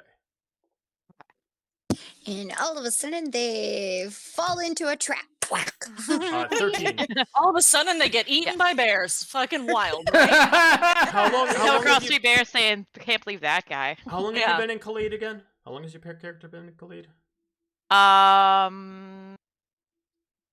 Probably just a couple of days. Okay. Probably not very long. You only know a few things, other than what you've read. There's only a few things you know, and it's mostly what you hear from just passing by. Wandering Greens is first off, don't underestimate it. It will play with you. And that if anyone wants to go there who doesn't understand the Wandering Greens, stay to the south side. No one ever said anything with the north side, but you basically got the impression that going in from the north side is not for the faint of heart. Walk into a bear. But from the outside looking in, all the Wandering Greens look exactly the same. All green, bluff, luscious area that looks like a consistent, beautiful fall, always seasonal forest. Beautiful. Okay. Is it though? I think it is. Yes. So as they enter, as they immediately embark into the actual, you see them like check in to this spot in the north where it looks like there's like it's not like you have to, but it looks like there's actually a specific entrance that actually has like an archway in front of it. It looks like they're checking in like their gear. It almost looks like this is like a spot where they would, if they have to, like if they brought something out there, that they go through and check to make sure that like a hunting license, essentially. They're making sure they're matching all criteria to make sure they can get in from this side. It looks like from the distance they're signing some kind of waiver before they go in. Okay. You can give me an investigation check on the Wandering Greens itself and that area from this distance, because I'm assuming you're staying back so you don't get noticed. Yes. Okay, so 12. It obviously looks like you don't actually have to go through that way to get in. You could easily like just go around it without them noticing you. It is a crowded area. You can't really see what they're signing, but it looks like you could choose to follow them without actually going in there and having a decent stealth check without the attendant knowing. But it looks like they're specifically all like signing their own waivers, so you don't know what the importance is of it. Okay. I don't really care what the importance of it, so I'm just gonna try to bypass that without having to sign a waiver. Okay. Give me a stealth check with advantage, just because they haven't seen you, haven't had any reason to look back yet at all. So. Okay. Natural 20. Nice. Not only are you able to use other crowds as your advantage, but you're able to go through the forest just at time where like the attendants went to go like attend to somebody else. So there's no way he would have noticed you. As you get into the woods, you're kind of like, think of it as like if you were tracking someone into town and they're on the main drag, like you're taking all the parallel alleyways to follow them. It's kind of like the same thing. They're on the main carved path of the forest, and you're like trying not to hit twigs because you're like on a path that's not there. So you're like walking parallel to them, but you're like hiding within the darkness of the forest. Cool. Okay. You do notice as you look ahead, is like you're like watching them and looking ahead, you're trying to make sure you don't lose them, that about 100 feet in, out of nowhere, the forest loses sunlight. As in, it looks like it's like too tight where no sun enters in the forest. Okay. Do you continue to follow?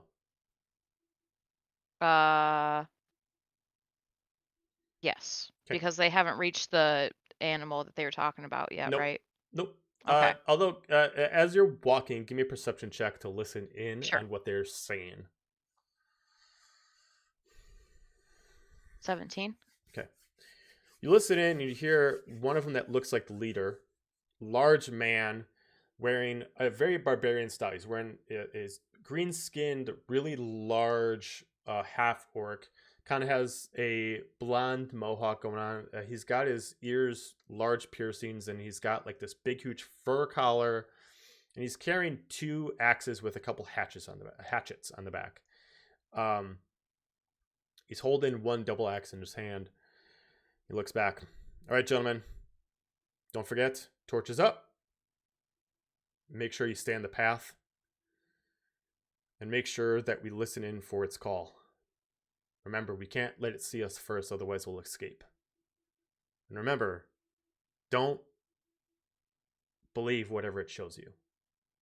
Just go in, attack, till it's down. All got it? Yes, sir. All right. As they all twist some kind of gadget on their bracers that they got, as immediately their hands all illuminate with like an orb of light that casts 10 feet around each one of them, as almost like a mining light on their wrist. As each of them are drawn different blades, most of them axes, a couple of them have wooden shields. Two of them that have shields has a couple spears. Looks like they actually have like a backpack full of spears, as it looks like they might be the ones that are meant to like actually throw pole arms. And then one guy at the back actually is a ranger. He also is a half orc. He's got a long cloak, hood up, and then he's got 2 bows. One is on his back that looks like a very, very intricate, almost from this distance, clearly looks enchanted longbow, and then he's got a short bow that he's currently wielding in his hand, with a quiver on his side and a quiver on his back.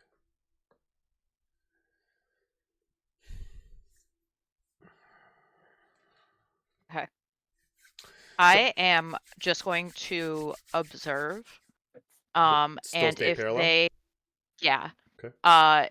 If they are able to kill this creature, I'm not going to engage at all until I see that the creature is both dead and they have a treasure in their possession. Okay. Because you got a natural 20 twice, I'm not going to have you make stealth checks again. I'm just going to say that you're moving pretty good to the forest without them noticing you. Oh. As soon as you pass through the veil of darkness, like it literally turns in from like if you were in the woods and you were in a part where trees are pretty sprawled out, sun can get in through it, and all of a sudden like every tree was within inches of each other. No light is entering it. You literally cross into that veil where it's darkness, and literally all you see is a few lit up items due to the fact of maybe they just have a natural glow to them, and all you see is the lights on the wrists of these guys. Since you're 30 feet away, you can't actually see if you're going to walk into something. Do you have dark vision? I do. Okay. Your dark vision will actually be halved in this area due to some kind of magical element, so I think you can only see 30 feet ahead of you with your dark vision. Correct. Dark vision normally is 60, so have to be 30. Yeah. So give me a perception check just to see if you can constantly watch them while also watching in front of you. Think of it as 12? like texting your phone while you're driving. 12. So 12 is pretty generous then. Yeah. So you are going in for 100 feet, 100 plus feet, until you start losing them because you start having to notice you got to start actually watching ahead of you. You got to start moving around trees because you got to be quiet so they don't notice you. Until you start having to stop as you notice that there are creatures that are moving around. Because you're stealth check, they don't notice you, but you notice that they are constantly watching the company move through. As you look in the distance and you see these large pantherous creatures with long tentacles hanging off their body, as they're surrounding them, just staying right out of the light, but they're like moving in tandem with them. Do you choose to keep moving at the same pace, or you just decide to stay slow so they don't see you? I'm gonna slow up just a little bit because I don't know what those creatures are. Okay. So you keep moving in forward. You eventually have to like stay back a little bit, and you only see like the glimpse of the light as you just see these creatures. Eventually notice them. Sir, we got some displacer beasts. Yeah, I see them. Just keep your torches up.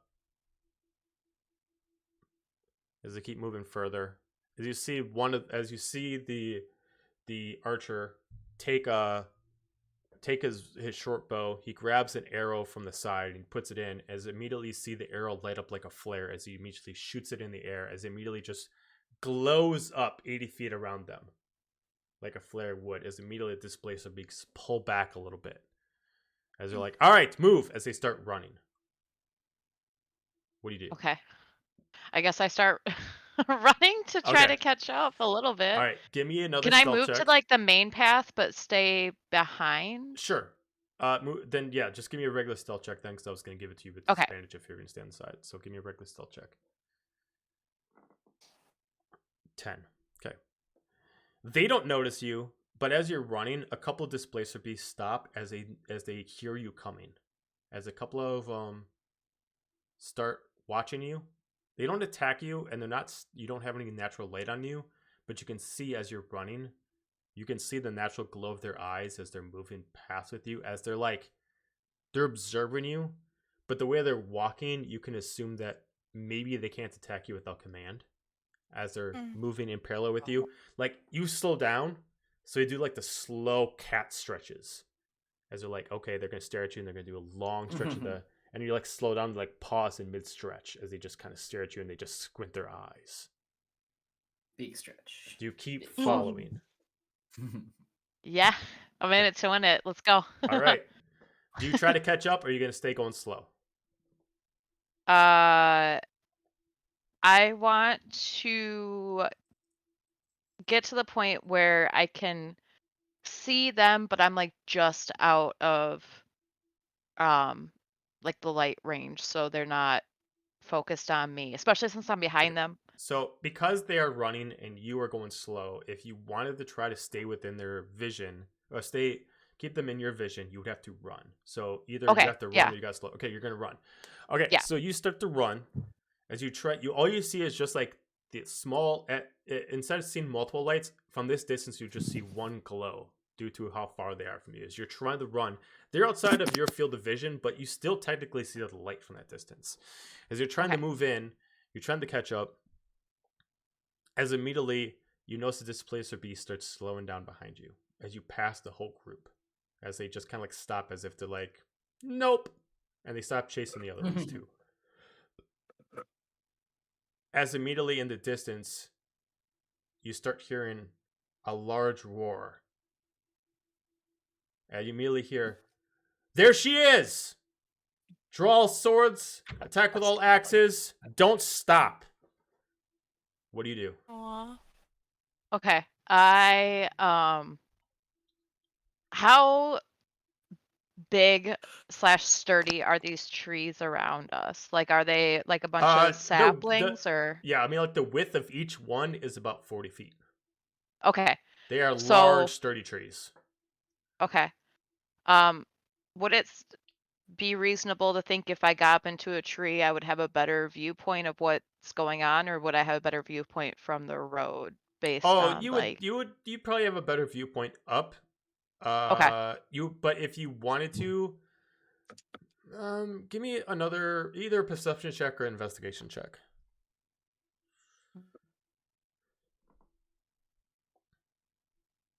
Oh, okay. So you got a natural 20. So you look up and you can see that if you moved up just a little bit further and you climbed up the tree, from that point on, the trees actually connect where you could probably walk between branches slowly, but you could. Okay. Then I want to go up. Okay. Give me a move up and then give me an athletics check to climb the tree. Okay. Wow, 21. Jesus, you got some good rolls today. All right, so what's that like? Right? Nice. It is nice. It takes you some time because the first part that actually has branches you could walk on is about 90 feet up. Due to you only be able to climb half your speed, which I believe is 30 feet. My speed is 30 feet. Yes. Yeah, it's gonna take you a little bit, but you will be able to get up there. We're gonna switch it back over to Mixus and Fierna. Fierna, are you still there? I'm still here. Okay. You both are walking through the woods. You hear in the fog. Yeah. All of a sudden, out of nowhere, you hear this large roar of a scream. Oh. A creature you've never heard before, Mixus, and it sounds almost like it's frightened, but it sounds like a large beast. To you, it sounds like a mixture of like the roar of a dragon, but like the innocence of like an actual deer. Oh no! The animal sounds like it's hurt. Probably. But we should probably continue forwards. But the animal! And it sounds big and scary. But what if we help it and then it can show us where we're going and then it can help us? For Maybe? entering this forest, I would have said definitely hell no. But Mix is mean, gonna you do it. have a Oh. point. I mean, do you think it would help us? I don't know, because I've never heard of it before, but it sounds like it's hurt. And if I was hurt, I would want someone to help me. Let's go about this cautiously. If you think this could be one of your friends, I will help you. If it is not, we press on. Oh, okay. But it could be a new friend. Or it can be an enemy or just a wild animal that's going to eat us. Oh, okay, but we should probably figure out what's going on first, because it doesn't sound good, and it sounds like it's hurt, and that it's scared. As long as it doesn't take us too far out of our way, lead on. Okay. I'm gonna follow Mixus very cautiously. Okay, so as you guys start to move ahead, you all start getting, well, you two start getting very close. As you start, all of a sudden, out of nowhere, it takes you some time, roughly about 2 minutes. As you mostly hear the creature, you would have known, Mixus, that the creature's scream is kind of magical. It would have bellowed through the forest as like a warning, like, I need help. So it takes you 2 minutes until you finally start hearing the edges of axes and the piercing of arrows flying through the air. What? As you immediately hear, "Don't stop! It's getting weak. We can take it."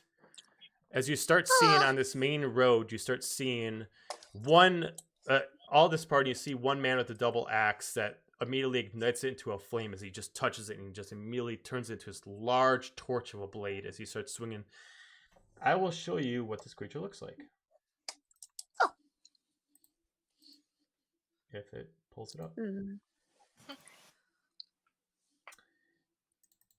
Let's see.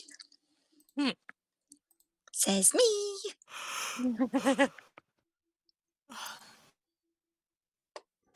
I'll actually have to put it in the chat.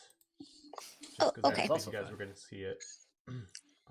Well, you didn't think we were gonna fight bears either, yet here we are. I definitely didn't think we were going to fight bears. Bears. Always expect the unexpected. Da-da-da. Helga Bonebreaker got her bones broken.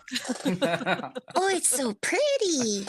As you immediately start seeing this large snake creature, horns on its head, large silver feathered wings, metallic in nature, clearly looking like some kind of legendary creature, one of its kind, just immediately is trying to stretch up. And it looks like it could easily defend itself, but it's choosing not to, as it's using its wings as like a shield. And they're taking advantage of the opportunities. It's trying to block itself, and it looks extremely scared, almost like a child. Like, whether it's specifically trying to be a pacifist, or it's just it doesn't understand that it could just naturally just wipe them away with one swing. Can either Renora, Mixus, or Firna speak any kind of beast speak? Or specifically Celestial? I can speak Celestial. I can speak with the animals and I have beast sense. Okay. Nope. Okay. I can speak Celestial. So as you guys are running in close, automatically, Mixus, you do hear, "Please stop. Why do these animals just keep hitting me? I just want to why do they keep hunting me down?" As the wings are like, you can actually see like the little legs that it has is like trying to like cover behind its wings. The wings are quite large. As they're like, the wings are almost down. Quick, take it down. So they're like swinging as the wings. As you literally hear like almost sounds like axes going against large shields. As it's just like, "Please just leave me alone. Please just leave me alone. Please just leave me alone." Can I look back at her and go, it just wants them to leave him alone. They're hunting it. They're like trapping it. Can I hear this with I speak with animals? Do you have it as a natural thing, or is it a natural beast sense for you? Like, do you need to cast it, or is it just automatic? It's the same beast sense I have. It takes 10 minutes. Okay, so no, you would have to spend 10 minutes to actually get it ready. Is it a spell, or is it technically a spell? It says cast at will. Casting time 10 minutes. Duration 10 minutes. Hang on. Just see. Yeah. I think we get it from the Sorry, totem. this is new to me. No worries. Being a barbarian, fun stuff. It's under the spells. Like if you go you have to touch the creature to understand it. So you touch a willing beast for the duration of the spell. You can use your action to see through the beast's eyes and hear what it hears, and continue to do so until your action to return to your normal senses. Which is what I've been trying to do. So I just tell you then. Oh no, it's trapped. They keep hunting it. It needs help. Like at this point like its wings start to glow as it's trying to almost create like a magical shield in front of its wings, and it pushes away like a telekinetic burst, like 5 feet. Just leave me alone. As it starts trying to climb against this bluff behind it. It's telling them to it's speaking and saying that it wants to be left alone. It just wants to be left alone. They're attacking it. Those humans are attacking it.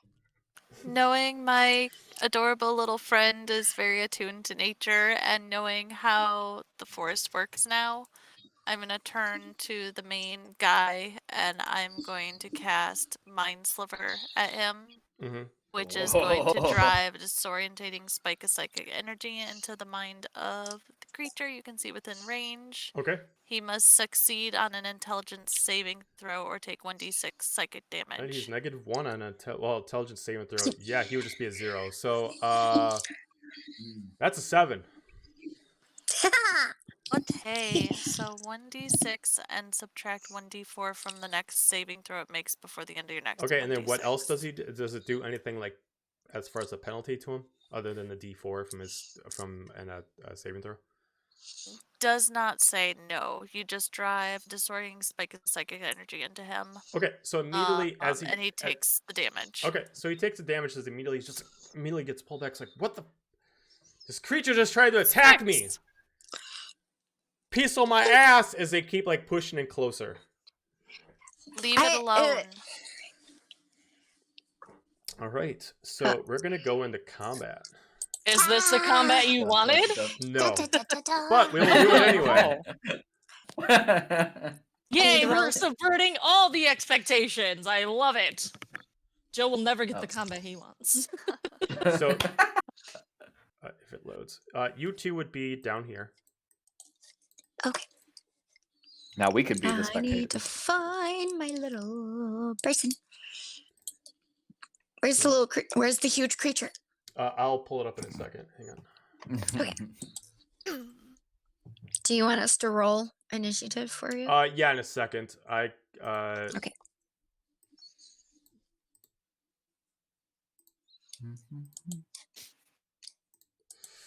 We're doing all the fun things.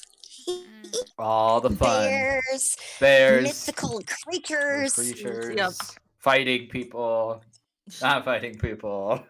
Yeah. You might have a better outcome than us, but we'll see. Give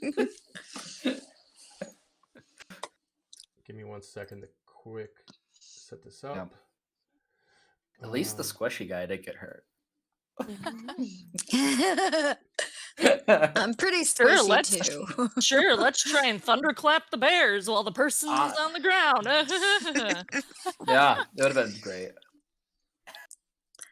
No, instead we're gonna try and set the forest on fire. Yep. Yay. No, wait, don't do that. Don't do that. I mean, I like it. In character, I love it. Right. Fire good. Fire good. No, fire bad. Oh.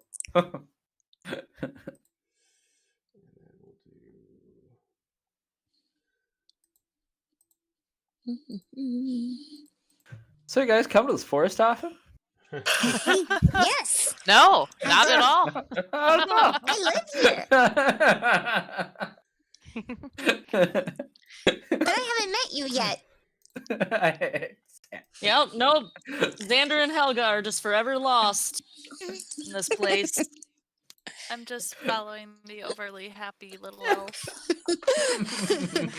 Just introducing me to this whole weird world of, I guess, this thing called fun. Fun. Is that? Am I saying that right? How do you spell that? Humans. What is this fun? Eventually, by the end of this campaign, Mixus will know how to say humans correctly. Eventually. She won't be able to tell them apart. Everyone will still be a human, but she'll be able to say it. They're all humans. People are the people. learning adventure. People. Goblin, green human. Elf, Yep. pointy-eared human. Helga, The other like green it. human. Helga, fuzzy The human. other kind of green. The other kind of green human. Wow, that's a lot of human. people. Xander's the That's floaty how many Xander, people they have? Xander's the blue human. Yep. Wow. Floaty human. Am I on the map? Yeah. You can put yourself here. Ooh.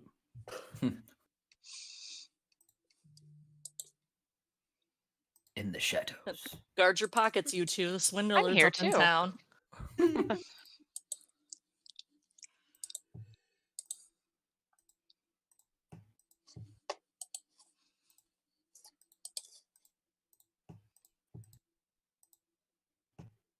All right. Save and. If I click on this, will this tell me what okay, there we go. That's why I was curious. All right. I was trying to figure out what that does. Da-na-na-na-na. We're doing things. Ta-da. All right. Roll initiative for everybody but the two that are already in battle. Oh no! I got a 4. Aw. 17. See? I'm 11. not doing so hot. Okay, so we got a 4 for Mixus, Yes. 17 for Renora, Oh no. 17 for Fierna. Fiona, and then Renora. What was that? 11. 11. Modest 11. All right, so I'm gonna label these so I know which one's which. So automatically, the head orc is the one, obviously with the different color.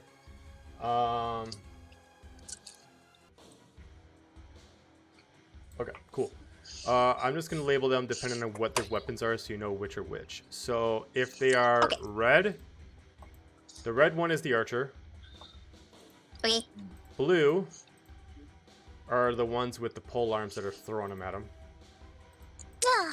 And these guys that are green are the ones with axes, but there also seems to be casting like firebolt spells. They're also throwing throwing hatchets and returning them back to their hands. They all have like magical weapons. Wonderful. All right, so orc, that's the archer. This guy, he fires off another shot. As you see it, the arrow itself, he actually switched to his longbow. The arrow itself blows up at the creature as it pulls back, but the arrow itself does not hurt it, but the explosion itself pushes its wings back as it gets thrown off the actual cliff it's trying to climb. It is scared. Even if you can't translate what it says, you can clearly see that this creature just wants to leave. Fear It not. just wants to leave. I'm gonna move up my 30 feet, and then I have a javelin that I'm gonna throw at the red guy right here. Okay. Yeah, get him. 15. 15 is a hit. Yay. Oh, big ol' 4 damage. 4 damage. Okay. And then I cannot do anything else right now, so I'm gonna end my turn. Okay. You could rage. Yeah, do you want Rage a is bonus action bonus rage? Did you want yet. us? Not yet. Okay. Okay. I'm not This- that angry yet. This one is going to throw another javelin at Slightly the creature. as you can see, pulls the javelin out. And you see as they pull the javelins out of the actual bag, you can see they almost charge up with some kind of lightning power. As he immediately pulls it back and he charges at it, it immediately like causes like a storm. As it just chucks at it, it just explodes at the creature, and the creature immediately just starts roaring out in pain. Which this creature, even when it's in pain, doesn't sound ugly. It just sounds like almost kind of like a soothing, like almost kind of like what people would assume Nessie would sound like, with a peaceful tone to it, kind of thing like that. Next up is a lead orc as he continues to channel fire into his axe. He immediately chucks back and he slams down as his axe also seems to do force, as you can just hear the impact on the glass that is like this diamond glass that this creature's wings are, and you can see the force actually push wind back as you see some of the leaves around actually push away from him as he's attacking with this great powerful force. The next orc, this one is actually going to charge in 2, and he's going to swing, and he only has a basic axe, so he's just going to keep swinging. It doesn't really do anything, but he's going to like almost seems like he's actually getting like a boost from his friend as he's charging in with like maybe like a +1 magical power. Renora. Sarah, that's your line. I would already be in the tree, wouldn't I? Because I already did the athletic roll. Okay, so you would actually be up here. Okay, thank you. I am doing nothing. I'm watching. I am observing. I don't even know why I asked if I was on the map. I'm not going to do anything. Okay. Do you want to hold watch action or anything? I'm just going to keep watching. Okay.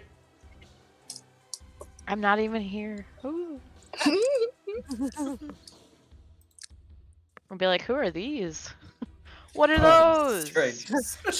Humans. This orc Humans. is gonna grab what looks like some kind of chained item, and he's gonna do like almost like a long like chained with a hook on it. He's gonna try to. He actually like throws, and he's actually gonna hook on one of the feathers. He's like, "I got one!" And he immediately starts pulling. And it looks like he's trying to like actually pull against the wing. That was this one? Which one was that? That one? Mm-hmm. Okay. Mixus. Mixus is gonna move up. Be like, don't hurt my friend! And then is going to bonus action Hunter's Mark this guy. Got it. I will just put a marking on him so we remember which one is marked. And I gotta remember how to do Hunter's Mark because it. Okay. Just making sure.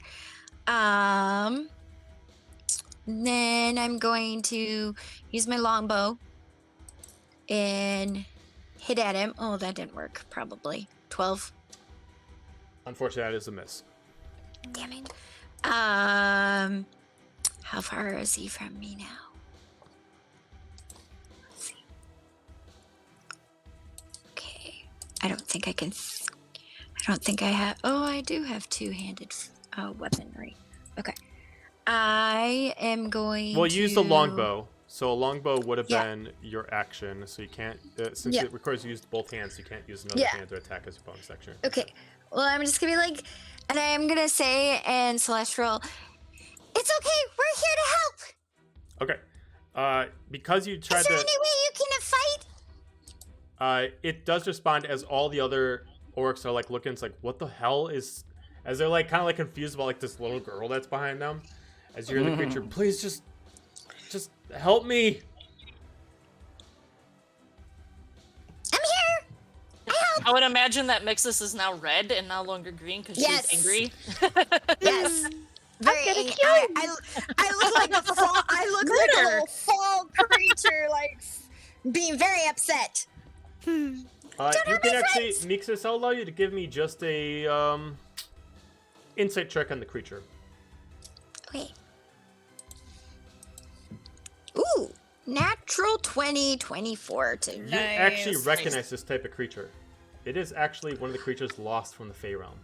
No! As many creatures from the Fey realm eventually got moved around during some of the realm, like sometimes powers of the realms pull some around and they get moved, and this creature's one of its kind that got pulled into this realm. As you know, these creatures are specifically called specifically the soaring stars, and they specifically are meant to be angels of like the beasts. Like they do not believe in harming others. They are eternal pacifists. I tell I'm sorry, it's gonna take me a while to say your name correctly. That's fine, Fierna. But I tell you, and I just tell you very quickly, very fast, and like, and they're from my place, and we need to save them. You're not gonna let them get harmed. So fun tidbit, the Fey realm is the realm that I would have all the mixed beasts in, like chimeras and Bellerophons and all that kind of stuff. They belong to the Fey realm. Cool. My homeland. Aha. Alright, so last orc, just this guy. He's gonna grab both hatchets and he's gonna immediately enchant them with some kind of what looks like some glowing blue spell. He's gonna immediately chuck both of them in the air and like throw them at him. And then he's gonna hit both, and it's like they shatter. He just like reassembles them to a hand, like almost like they're ice hatchets. Like they break, and then he reassembles them back into his hand. Back to the top. Orcs are gonna keep attacking. This guy's gonna shoot his bow. Things are gonna keep going on as they did. Fierna. I'm gonna move up. Whoops. Okay, now I'm gonna move up 5 times. And I'm gonna say, I'm not gonna let you hurt them. They don't even want to get hurt or hurt you, and I'm gonna rage. Okay. Yay! And I'm still not close enough, so I'm going to throw another javelin at them. Okay. Ah! No. Our rolls are not going so great right now. Oh, they're not. Oh But do you have advantage? Them. No. I don't think so. no. Yeah, 5. Well, No. rage does not give you advantage, but you can reckless attack. There you go. Yeah, Yeah. but you have to keep reckless. Well, attacking. so to explain how reckless attack, if you don't know, reckless attack, you do it at the beginning of your turn. It allows all your attacks for the whole turn to have advantage. The drawback to it is that anyone who attacks you outside of your turn until your next turn, they have advantage on you. Mm-hmm. Oh. But it allows you to, and it's not a bonus action. You just cast it as an ability. Mm-hmm. So you can still attack and rage on the same turn while doing reckless attack. You just want to do it before you do everything else, so that way you get the full value out of it. Okay, So, like, I if don't you even have- see for reckless next attack on here. Remember when I did Virgil? Yeah. I was always reckless attacking. And You have to make sure you keep attacking when you're raging, or Like you if lose you your want to take back your turn, and you want to say that you reckless attacked. You can attack it. You can try to attack again for that advantage. I'm gonna reckless attack then. Okay. And I'm gonna try it one more time of Okay. throwing my javelin. 21 is a Ooh, hit. that's much better. Yay! With 5 Well, damage, please. This guy in the red. Okay. So you immediately run in raging, and you immediately take your javelin and just throw it right at him as he immediately throws him off his balance. He's like, "What the?" As he immediately looks back. Captain, we got a problem. Anything else?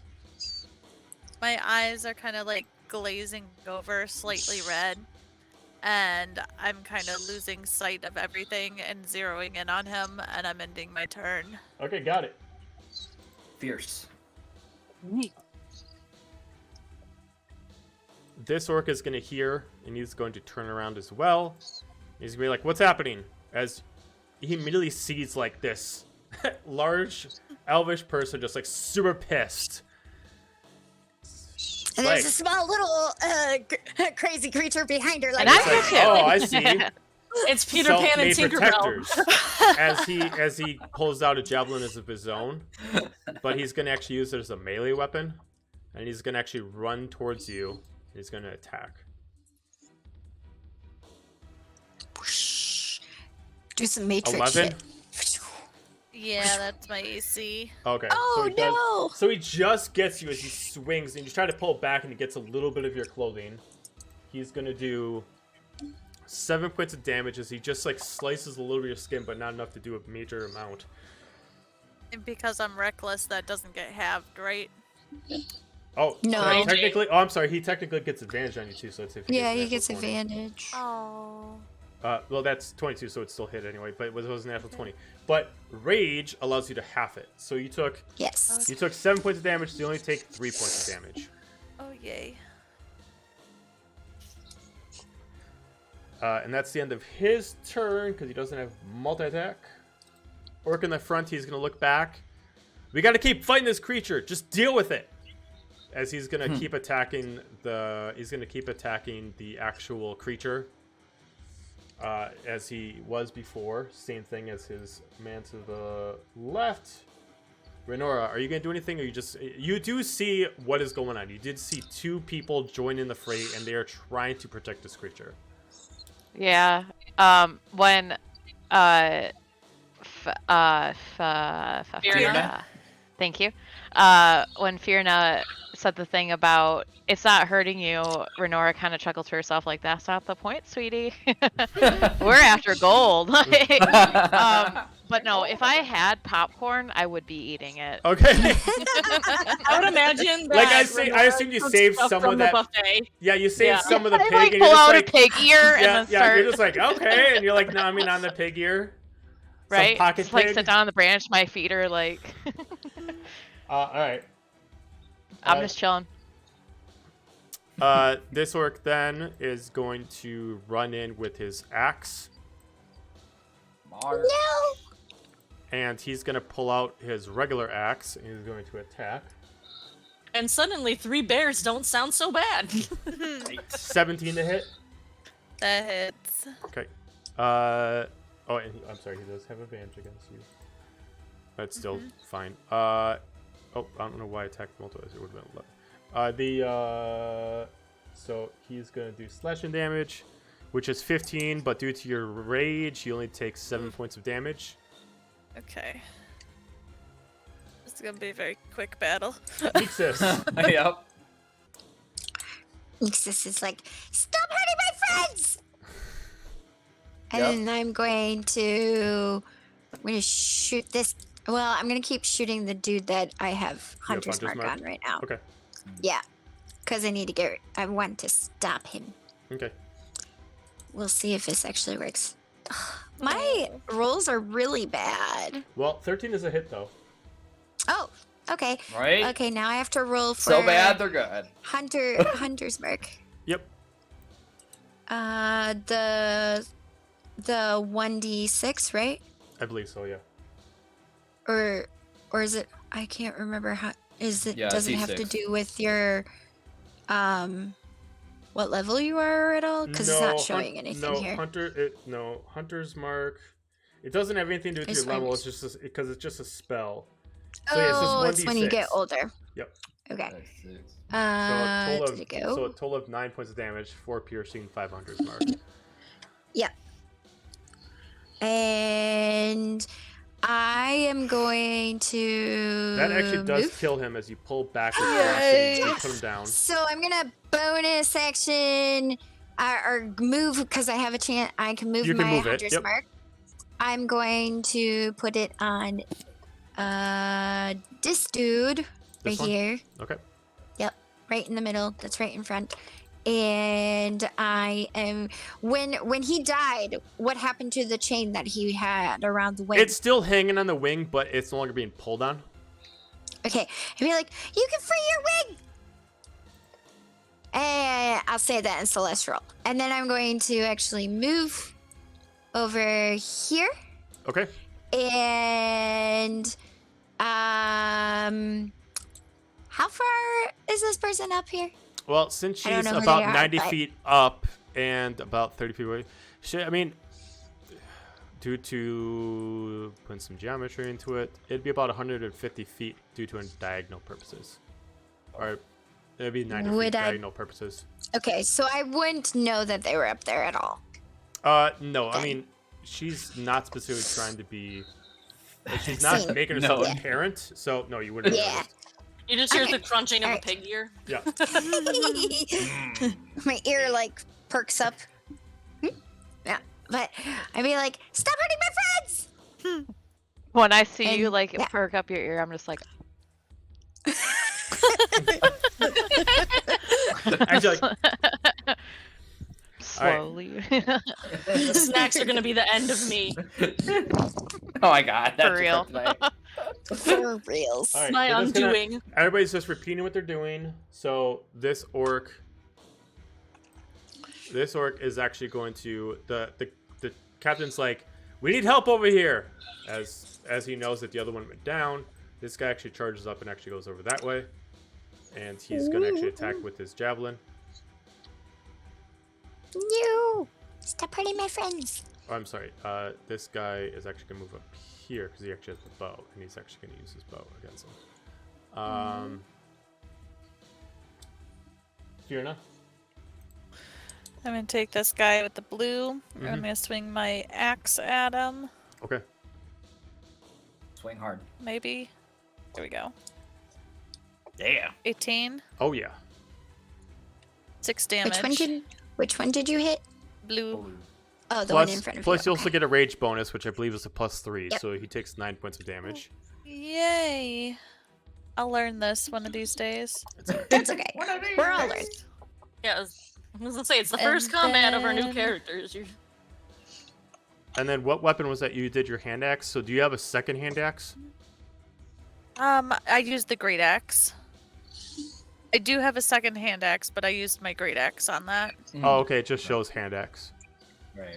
Oh, maybe I accidentally hit it with hand axe instead of great axe. Okay. Well, you still hit them, so Yeah, you I still hit them. Yep. Yeah. Okay, so you swing with the great axe. Did 9 points of damage. Anything else? Yes. No, that is it. Okay. All right. This guy is going to. He is going to. He's going to hear his captain's call, and he's actually going to action disengage. And he's going to 5, 10, 15, 20, 25, 30. How do you get back here? And he's going to try to help take out the creature. You can see the creature's wings are actually starting to like almost crack like glass.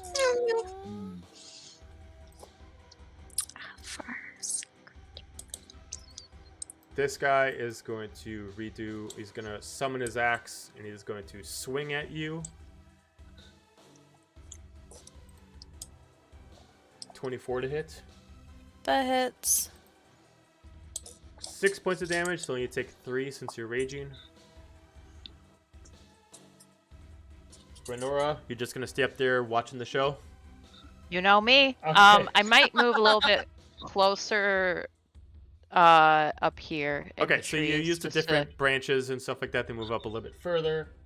Give me a stealth check to make sure you don't like have any, anybody knows you by like dropping like leaves down or anything like that. Okay. me? 14. 14. Just a question between Firna and Mixus, what's your passive perception?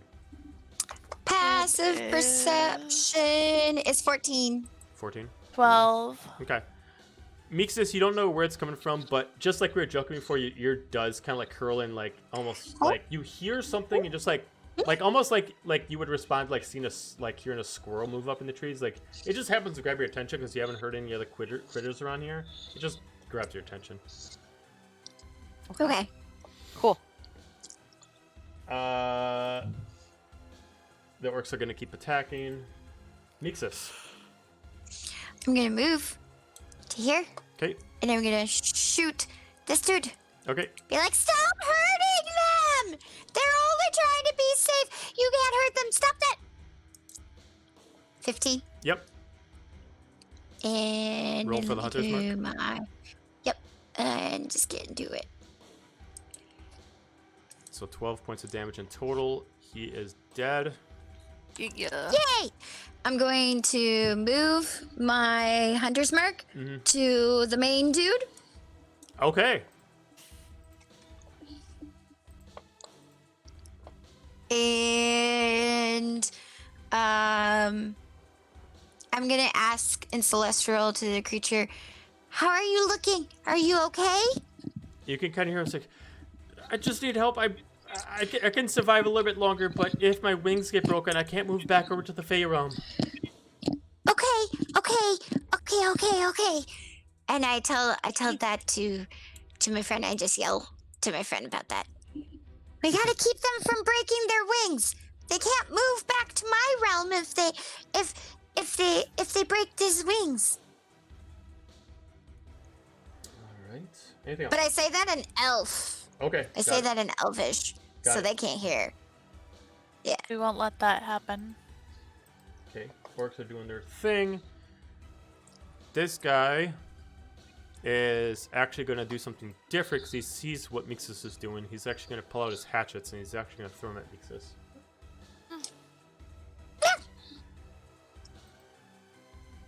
23 to hit. Oh, yeah, that hits. Ow. 9 points of damage. Ow. Second hatchet. 19 to hit. Ow. 9 points of damage. Ow. Rude. As you just immediately get them right in you, as you notice that they're like ice and they shatter as soon as they hit you, and he just reforms these ice hatchets in his hands. That's the end of his turn. That Fierna. hurt. Seeing this, I am going to use my hand axe and hit the guy in the green. Okay. That's right in front of me. Did you want a reckless attack, or do you want to just go regular? I'm in a reckless attack. Okay, you can I keep roll forgetting again for, about reckless for attack. advantage. Okay, so 17. Both of them technically hit, so you can roll for damage. Okay. 4 points of damage So plus that's 3 gonna for be the 4 rage, points? so 7. If you have a second hand axe, you could technically roll it for a bonus action, because you could do it with I them. am gonna do that. Okay. And would that be reckless as well? Oh yeah, Yes. it affects your whole turn. Okay. 21, that's a hit. Yeah. 6 plus So 3, so 9. As you 9. immediately bring out your hand axe, so you swing at one as you interrupt him, and you swing again as you immediately slash him through the neck, as you immediately kill him gruesomely. Thank you. Ow.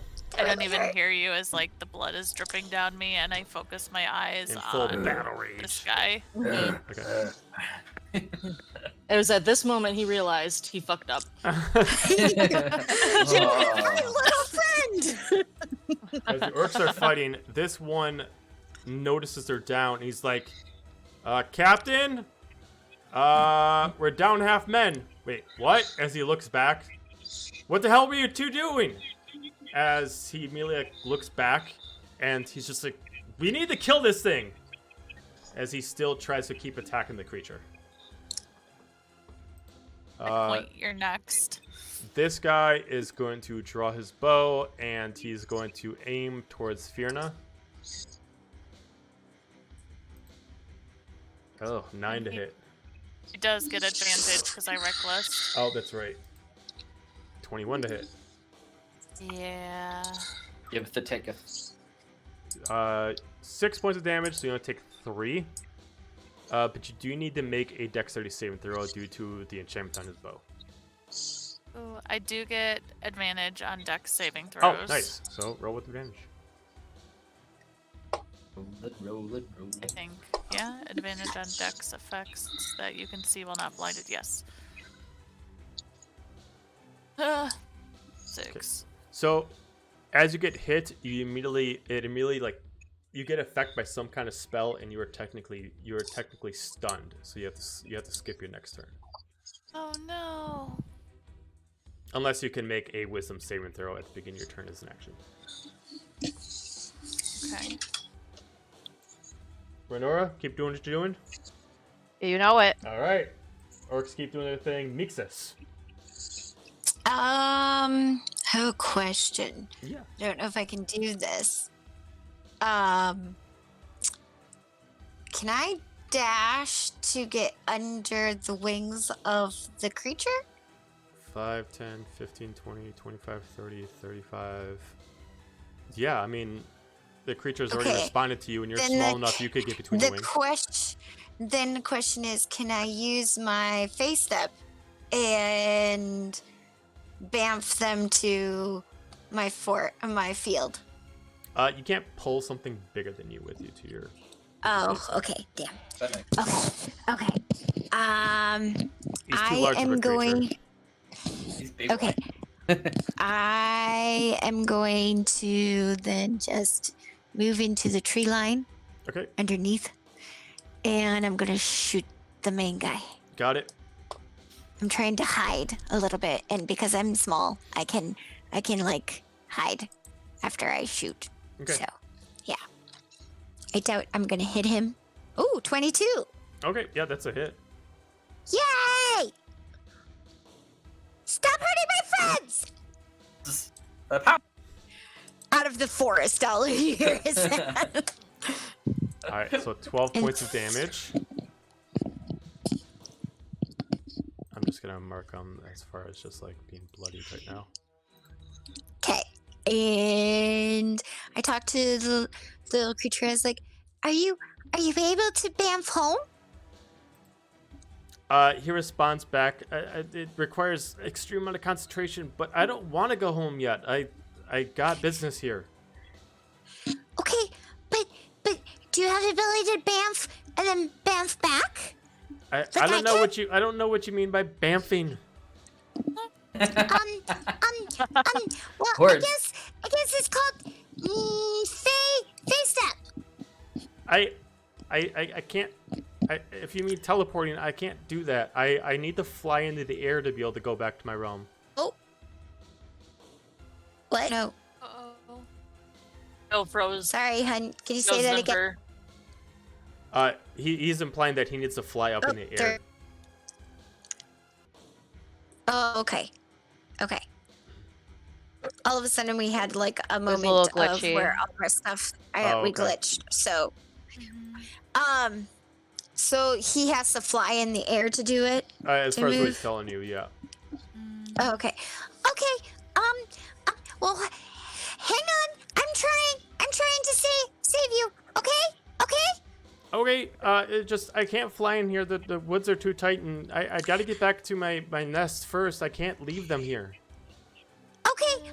Wait. I'll help. Don't worry. Anything else? Now that I'm here, can I do a check to see if I can see them up in the tree? Perception check. You thought you could hide. Give me a perception check because you wouldn't have really had a reason to look up, but you could give me a perception check to see if like it just occurs to you that hey, there's someone above me. Nope. No. I don't see anything. Not at all. You're too focused on the creature. I would you have don't to do really have a something reason to about look it. above you. Yeah. That's okay. Hello, neighbor. This orc, you notice, sheathes his weapon, and it looks like the creature itself is like shedding some crystals off its wings, and it looks like he's trying to grab them real fast and put them in a bag. He's like, "Sir, I got some. All right, we just need a little bit more."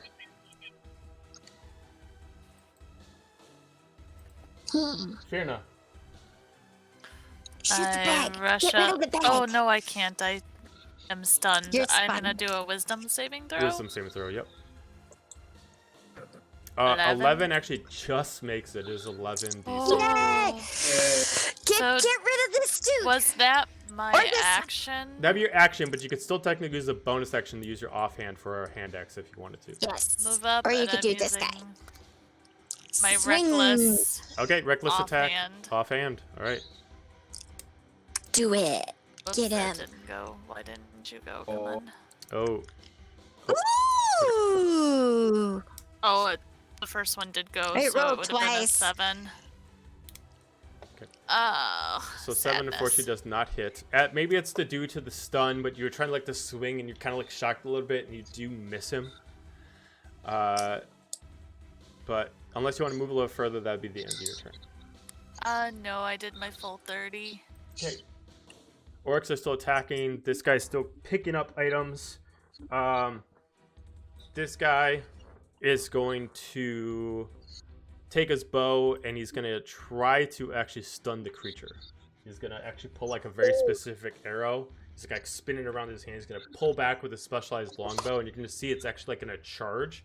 And actually, he has to hold for 2 turns. No. He's charging. So you can't do anything for 2 turns, huh? Unless he wants to disengage. Okay. Renora, Does same that old, mean we same get old. advantage on him? Yes. I am very tempted to sneak attack Mexis so she doesn't drag me into this fight. I wasn't gonna drag you in. No, that's what the bears are for. Come on. I know that, but does Renora know that? I don't know. Probably not. I am going to just sit tight and be very quiet until this small, very tiny, quiet. green, I'm hunting, splashy red creature gets away from me. I'm hunting Very, mixes. very quiet. Very quiet. Very quiet. Hunting wabbits. Jesus. I'm gonna come up to. Wait. So, do we get advantage on this dude because he's sitting there Yeah, trying he to can't charge defend himself. Yeah, he can't defend himself. Okay, I'm gonna come up here and I'm totally take my sickle and slash at his back of his ankle to like cut his. Oh, you're gonna cut his Achilles? Tendon. Okay. Yes. Take him out. You gotta roll one more 11? time for an advantage. Love it. Oh, that's right. That's right. Please be a good one. 16 is a Please be hit. good. 16, but it's only 1 damage. No. That's all you need for an Achilles, right? So you Snap swipe that. like at his leg, but you don't get his Achilles, and like you do just like a small like paper cut size slit, but you don't really do that much damage. And then I'm gonna use the dagger and stab him Okay, with my offhand. natural 20. Ooh. Nice. Sure. And Fig is There you back. go. You're like, well, that didn't work. It was Fig. Right. Grabbed his So mixes. you take your main hand, you try to slit. It's like, oh damn, didn't get it. So you immediately like twist, like you spin your dagger up, and you immediately just like fuck it, and you decide to stab him in his back. So much so that he like pulls his back, and he starts twisting. He's like and he like starts breaking out, and he just kind of like falls back. He's like, oh crap, and you can't like hold him up, so you immediately have to like pull back so he doesn't fall on you. So I run back into the But he is Has Mixus dead. committed a murder before? He is dead as he accidentally shoots his arrow into the air. As you see, it's not fully charged, but you do see what it did was it created a large radiant explosion in the air. Okay. Oh, Yamigusa. Did it? I helped. I helped. I tell the little the creature. I'm like, I'm coming. I'm trying. I'm really trying. I'm gonna say on the creature's turn, it's actually gonna help you guys, and you're gonna see its eyes glow. I need you both to give me wisdom checks. Wisdom. Yep. Wisdom checks. 14 for Fiona, 5 for 5. Okay. I don't know anything. So I'm too worried. well, it's not I'm how also you here. know. So automatically, Fiona, you're gonna get healed for 12 and removed any kind of ailments, but you don't have any ailments. And then Mixus, you're gonna get healed for 6. Okay, I like that this works. creature. He's like, that's all I can do. I don't want to hurt these guys. Thank you. It's okay. Thank you.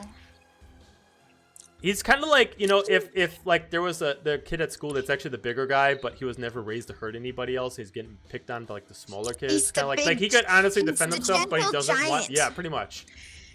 Gentle giant. All right. Orcs keep attacking. They keep like dropping off pieces of it, like its hide and stuff like that. No. Fiona. I rush in this one and reckless attack the main guy. Okay, are you gonna use your great axe or 2-hand axes? Hand axes. Okay. 18's a hit. 4 damage, 5, 6, 7 damage. Okay. And then offhand. Ooh, 10. Well, you're reckless attacking, so roll with advantage. I did. Oh We yeah, did. 10. It's a 10. Okay. so- It wasn't good. I did. Yes. So he does take 7 damage. You do slash at him, and you do like interrupt one of his attacks as he's starting to get pretty bloodied. But he's like so committed to like thinking that this creature's almost down.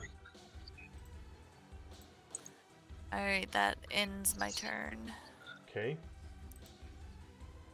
He commands the other orc to just be like, just take care of them. We're almost done. As he immediately drops down his bag of like these crystals, and he immediately runs over to you. And he's gonna draw his great axe. He's gonna slash you with his great axe. Oh no. Try to attempt to. Little 13? friend, stay good. Yeah, that hits, but he does get advantage Oh, again. that's right. Oh, well, the other one's a 10, so... Sorry. Okay.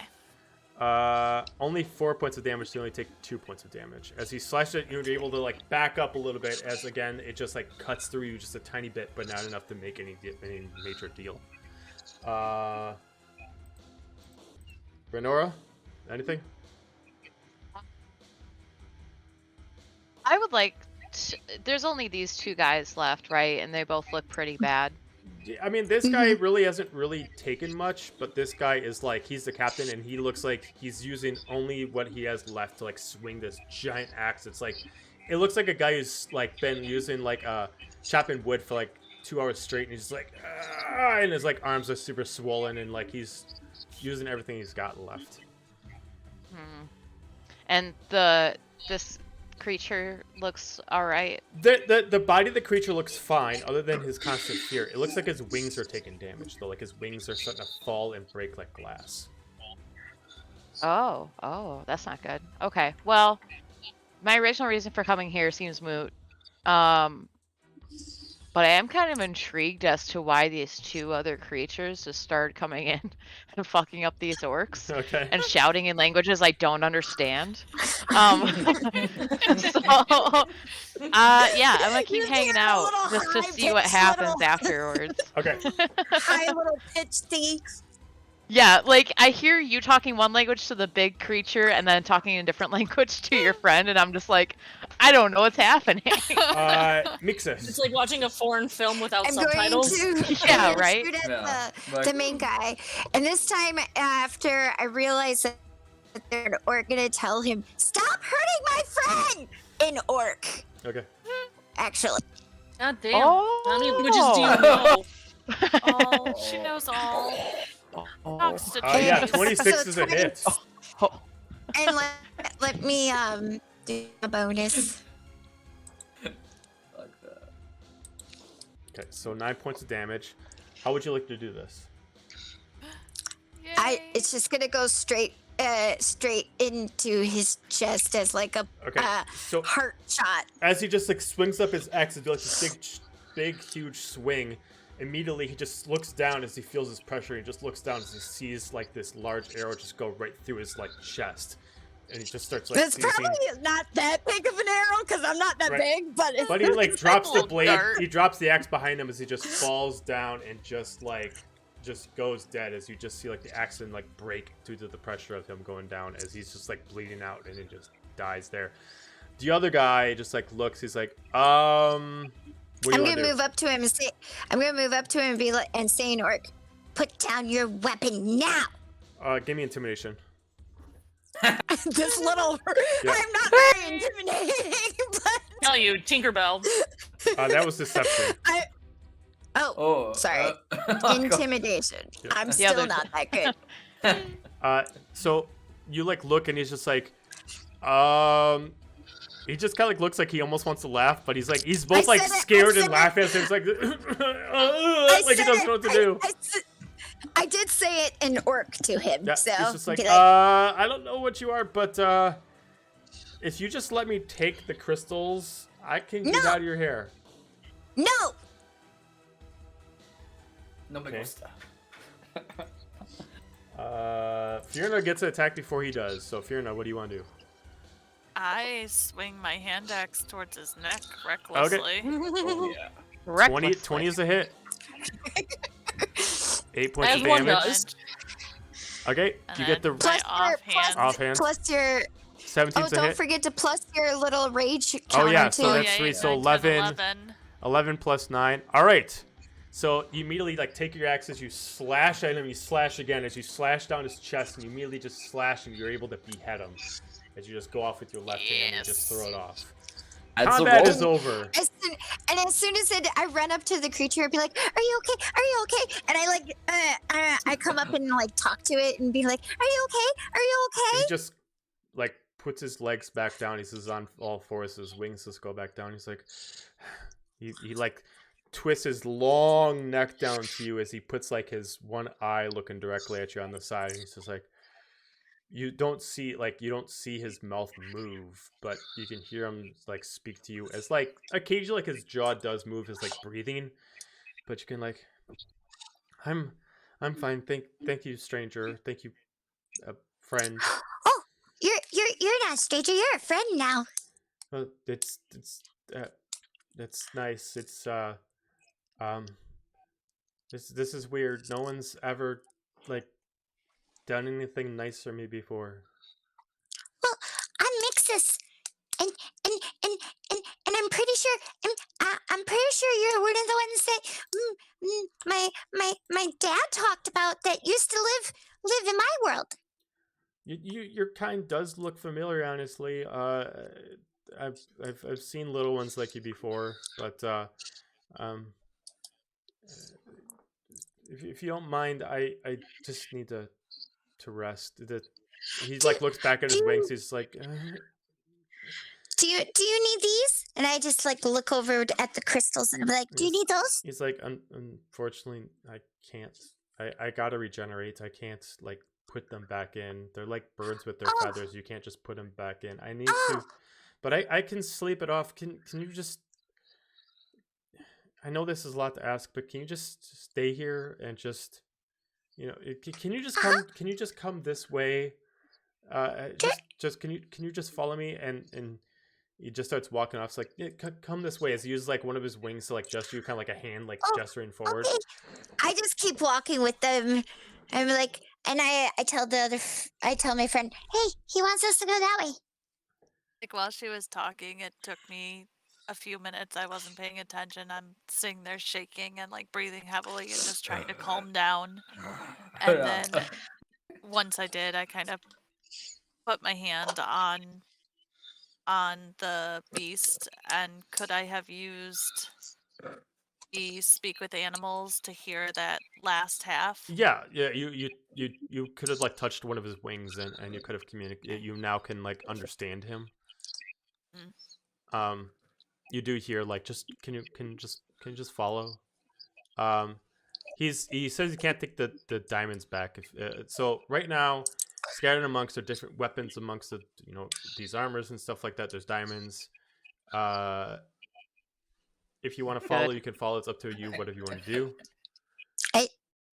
I'm gonna follow. I'll grab one diamond because it's shiny and I like shiny things. But that's all because I don't really I don't know what the worth of them are and I don't care and I just want one shiny. Gonna grab the bag. You grab the bag. You look at the diamond, and the way the diamond is shaped. Noah's like, oh damn it! The way the diamond is shaped is kind of like an arrow's head. They're like long 1 foot pieces, and they, as like wind hits them, they naturally kind of have like this ripple effect, like throwing a pebble in the water. And they're perfectly clear, but they're almost a direct mirror. As you look at this creature's wings, they are so solid that the wings themselves have they're like clear reflections that you have off them. Mixus, you would know these you don't know much about these creatures, but you know that they normally live in the sunlight because they naturally gain their magical powers from actually absorbing solar radiation. I'm gonna start walking and I'm just gonna start having chit chat with them and be like, so do you know the dragon? I mean, I know of dragons, but which dragon are you speaking of?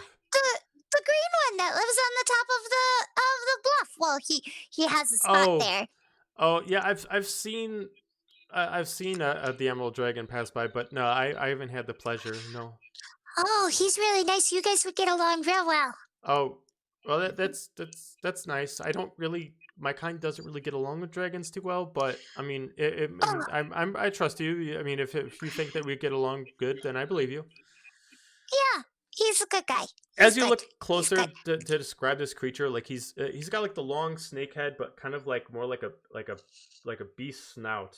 He's got kind of like a short beard hanging from his neck, and then like these. They look like tusks, but they're hanging from his cheeks instead of actually from his teeth. And then they're like long angel wings, kind of designed, kind of. I would go. Why were they trying to attack you? Well, first off, these creatures, they find value in my pieces of wing, but They also hunt. I'm assuming how they often hunt these boars around here. They probably want my tusks and bones, and I'm sure that my kind is worth a high value to whatever people buy pieces of animals. And well, you'll see in a few minutes as he keeps walking. Oh, okay. As he's walking, he are naturally has like a you? radiant glow that like makes all the other creatures. You start seeing displacer beasts all over the place, and they don't come near. What'd you say, Fierna? I ask the creature, what are you? Well, I don't really know what you mean. Like, I mean, you can call me Tor. That's what my language usually says. That's the easiest way. Like, I got a really complicated name, but as far as without having about 50 syllables to it, that's probably the easiest way I can say it is just Tor. That's what other humanoids have called me before back over in the Fey realm, along with one hunter that kind of helped me out a few years ago. Would that name ring a bell? Like Not like really. stories or anything? Like No, folk not stories really. or whatever? They're not Okay. they're not like mythological creatures in the Fey realm. They're like the dragons of this realm, where Oh, okay. they're like, they're the sky creatures, and they naturally have their own hoards of treasure. But compared to dragons, where they hoard gold, these things usually hoard very, very specific magical items, and they treat it as their children. Mm-hmm. They usually use the magical energy of the weapons to actually help like grow their babies, to allow them to have the magical properties that they do have. You eventually walk up further. As you all get out of sight, Renora. Yes. What would you like to do? Are there any? I would, as soon as they're out of sight, would like to try to loot the orc bodies for any valuables, and also if there's any diamonds left, I would like to grab those. So they did grab the bag and the one loose diamond, so they do have those. But you can give me an investigation check on the orcs. Cool. How many diamonds were in that bag? Stop. If you decide to count them, minus the one that Mixus took. Except for the one that Mixus took, the bag itself has about 15 diamonds in it. Oh, they don't represent as true value diamonds. There's a different value for them. As far as a 7 for investigation, you see what was pretty much right in front of your eyes. You see a total of how many do we have here? 1, 2, 3, 4, 5, 6 magical items, along with fur clothing. You have an enchanted short bow and enchanted longbow, along with quiver with many different bows, different arrows.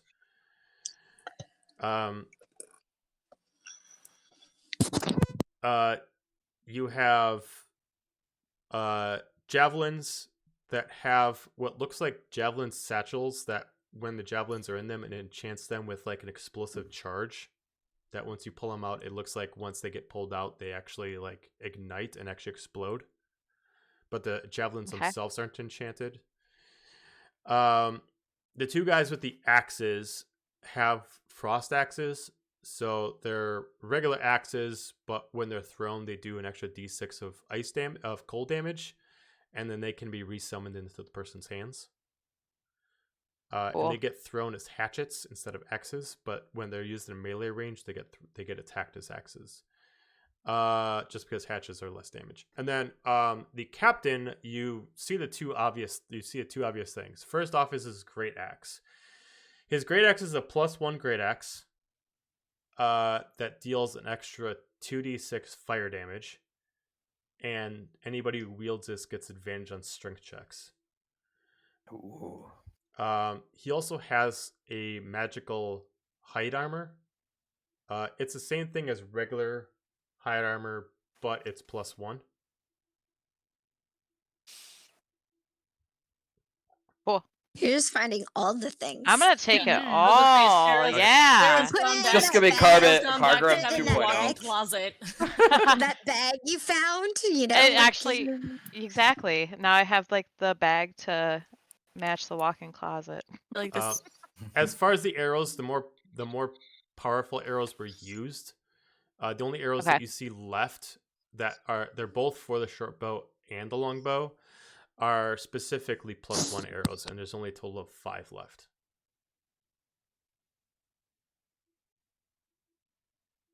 Okay.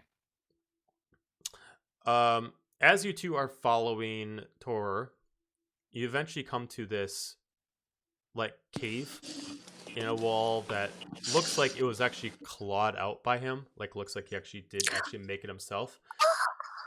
Is this your house? Well, this is my home for now. Please, as he kind of like lifts up one of his wings, come on in. As he kind of like gestures you with his wing. It's so pretty. Oh, I like what you did with the place. That's so nice. As you can see that like he like took like different leaves and he kind of like brushed them in here.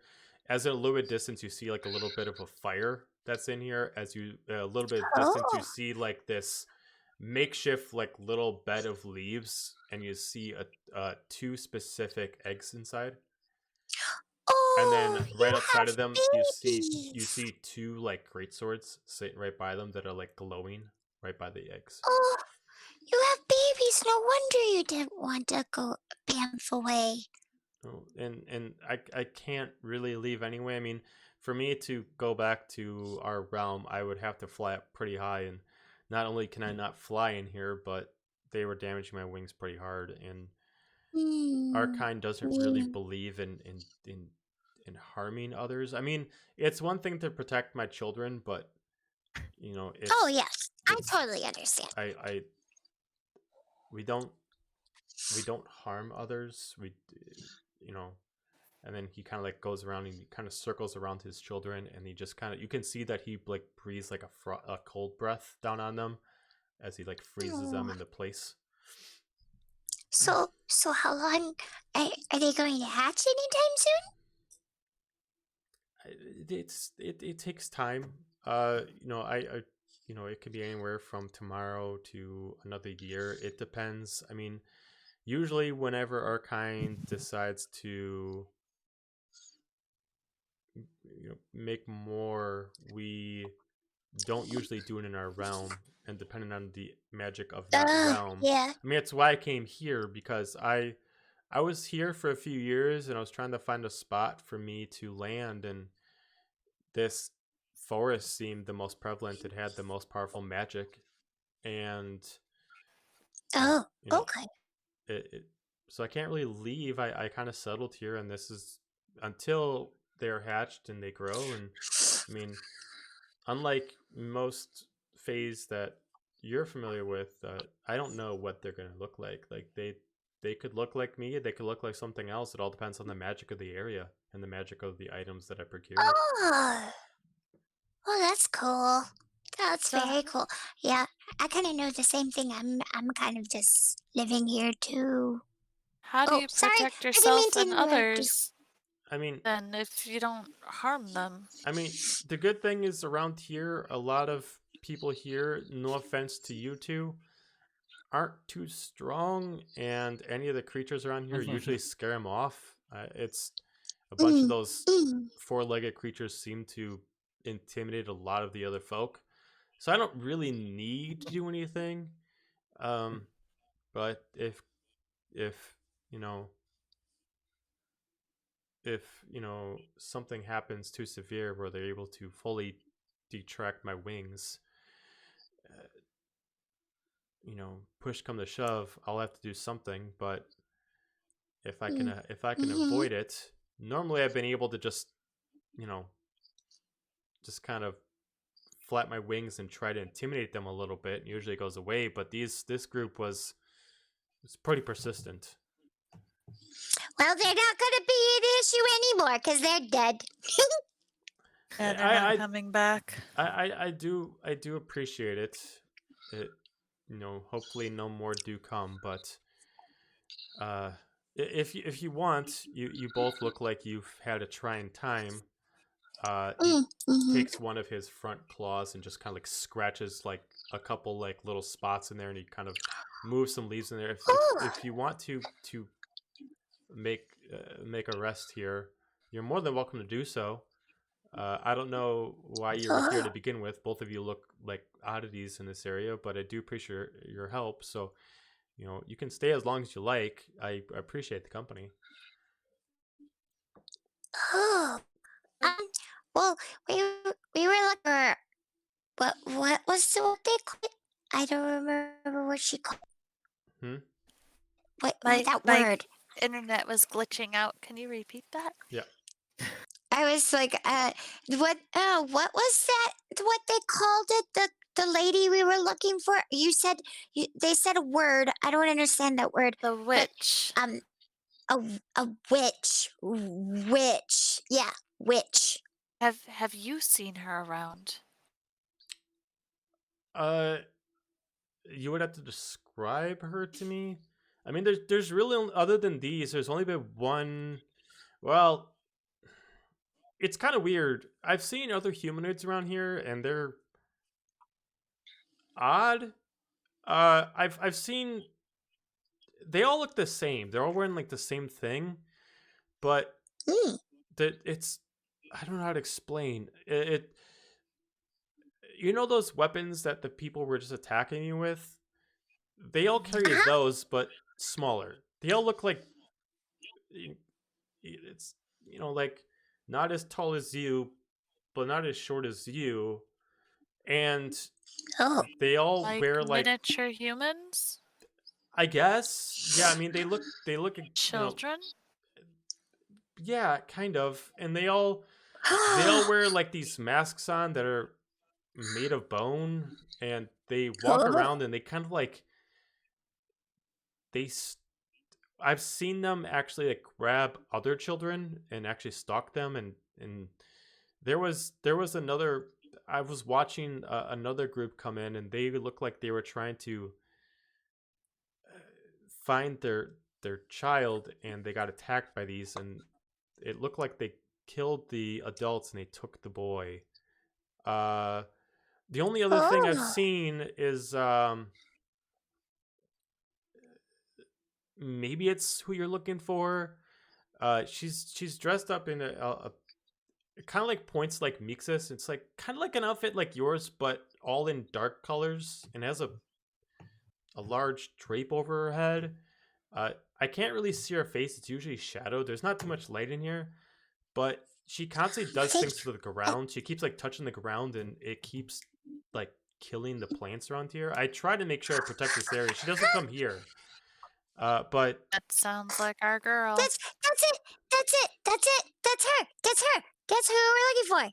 I just like jump up and down.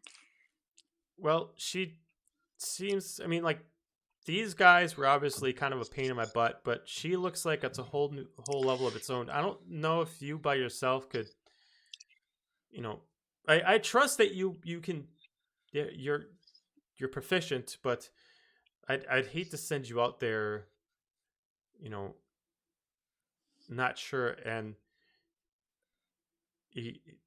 why don't you at least get some rest first? Just get some rest and let me regenerate, and maybe I can do something for you. Oh, does that sound like a good idea? I hate to wait another day, but I think it is in our best option to do that, especially if we can get a little extra help, because it sounds like we're going to need it. I mean, are you in a rush? Is there like a time crunch that you need to do this by? No, it's I can't remember the name of the lady. What's the lady's name? The elf. Eladrid? Not that one, right? Not the I have spirit. her in here. The one that was the other part of the wolves. I can't remember her name. Nope. The little sprite forest spirit person? Or someone else? She would be the elf, the actual elf Ildrid. Eladrid? Ildrid. Okay. Well, Ildrid told us that we needed to find her and stop her because she's corrupting the forest. And she's taking children. That too. More children can die. That's not good. I mean, kind of looks back at. I mean, I'd hate if someone was coming from my children, and well, I mean, if time is against you, I can. It, come here to the fire. Come here to the fire, and Okay. Walk over. And it's both cold and warm due to the fact that he froze the area.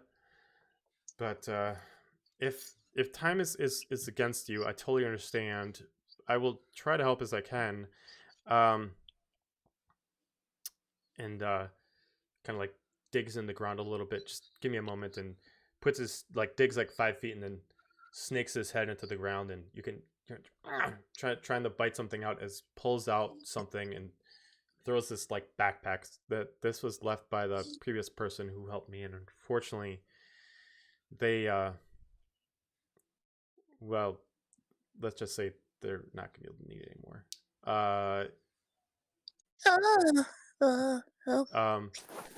Puts the wings around you and blesses you with full life, so you both can heal all the way. Ooh. All the way heals? All the way heals. It technically is supposed to be 4d8, but that's it's gonna heal you no matter what. We're still squishy. Yeah. Yeah. Squish. I'm not quite sure. He left his stuff in there, but you can have it. And he checks the eggs, and I think it's fine if I do this. And he bites down on the handle of one of the blades, and he drops it in front of you. Take this, as he uses his nose to push a little bit forward to you. I've already copied the energy. I don't think I need it anymore. Feel free to take it. Yeah, I mean, kind of points over it, kind of looks over to Fierna.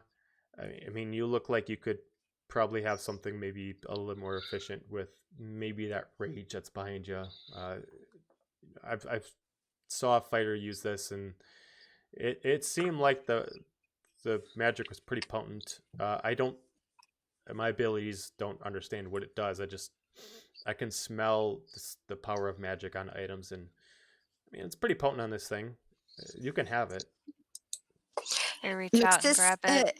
Mixus tries to sniff it as they're is there a scent? Trying to sniff it just as a child. Yeah, it smells funny because it's been stuck in the ground and in all this stuff all the time, but it's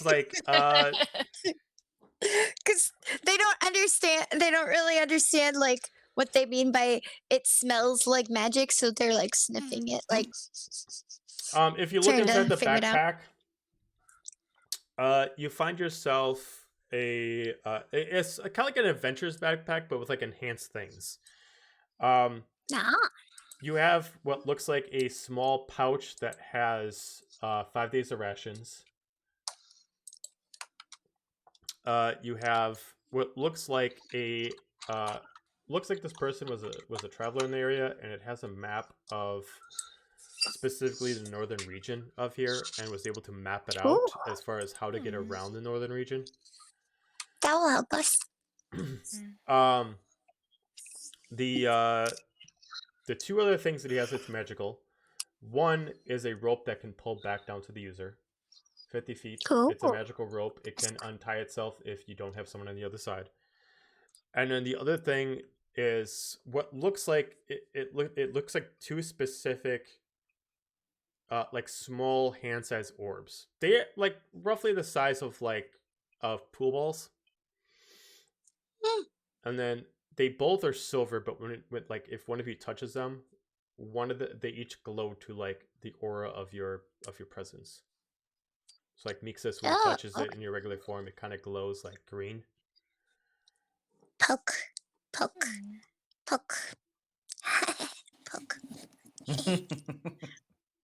Do we know what they do?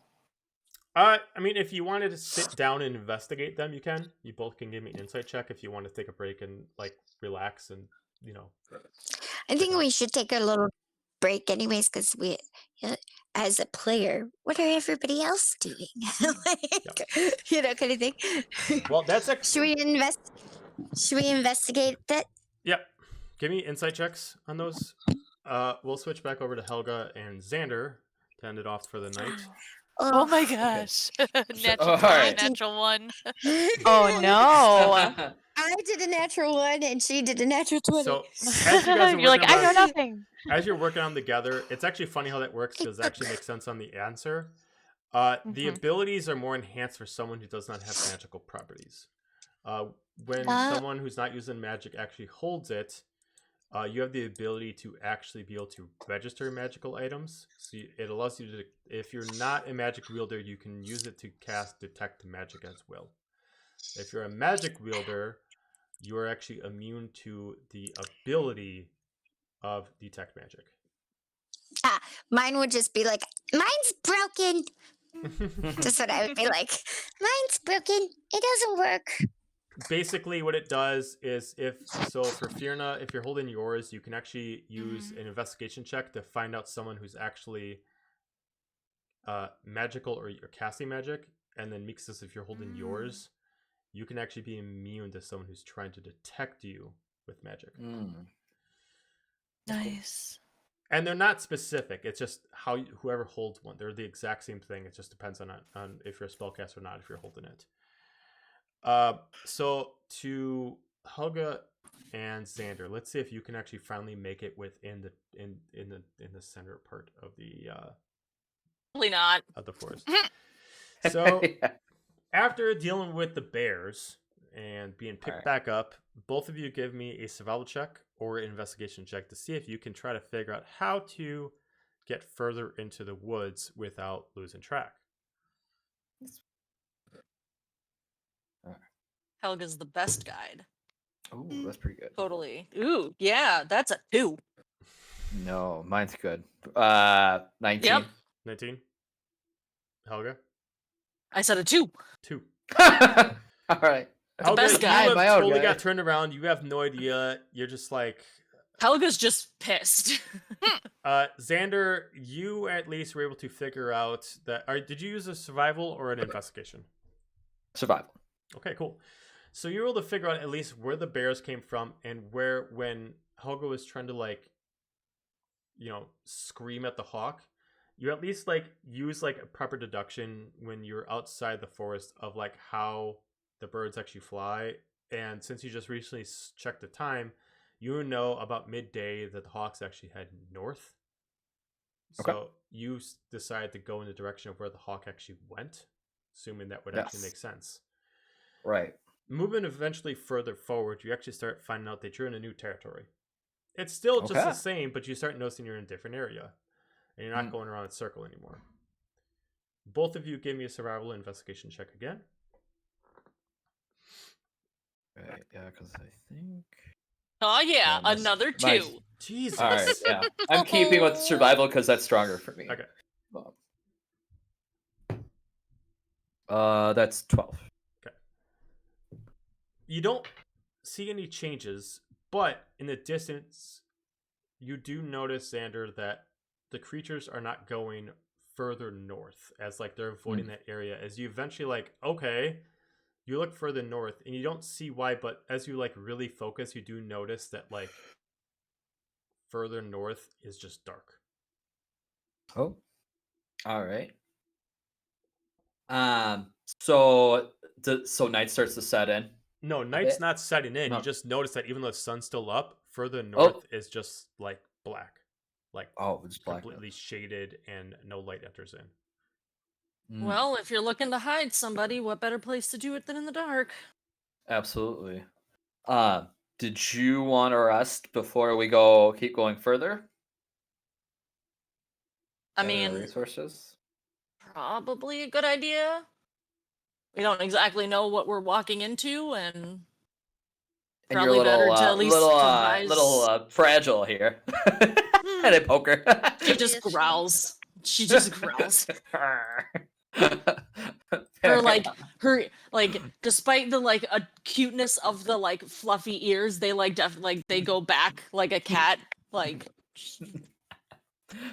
It's that's more fine. it's more her pride that is hurt than like her physical like body. So yeah, she wants to just kind of like try and calm herself down before she goes and gets both of them killed, because she doesn't want to fail a mission again.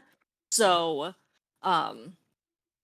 yeah, so I mean, if there's just a place where even they could just like just sit and kind of just observe for like short, at least for like short rest times. Okay. So you do find like there's like broken wood and logs, so you can find like a little makeshift like a little camp that you can make. You're able to sit down and take a short rest. Both of you give me a perception check. All right. Oh yeah, using all the things that I'm bad at. This is gonna be great. Well, I was gonna say about the same. Ooh, that's a 16. 16. Okay, you got better at that one. Xander, what'd you get? 7. Okay. Xander, you're relaxing. You don't notice any changes, but you do notice like a slight breeze comes in. Helga, as you're relaxing, you notice this breeze, but the breeze itself starts turning into like a small twister.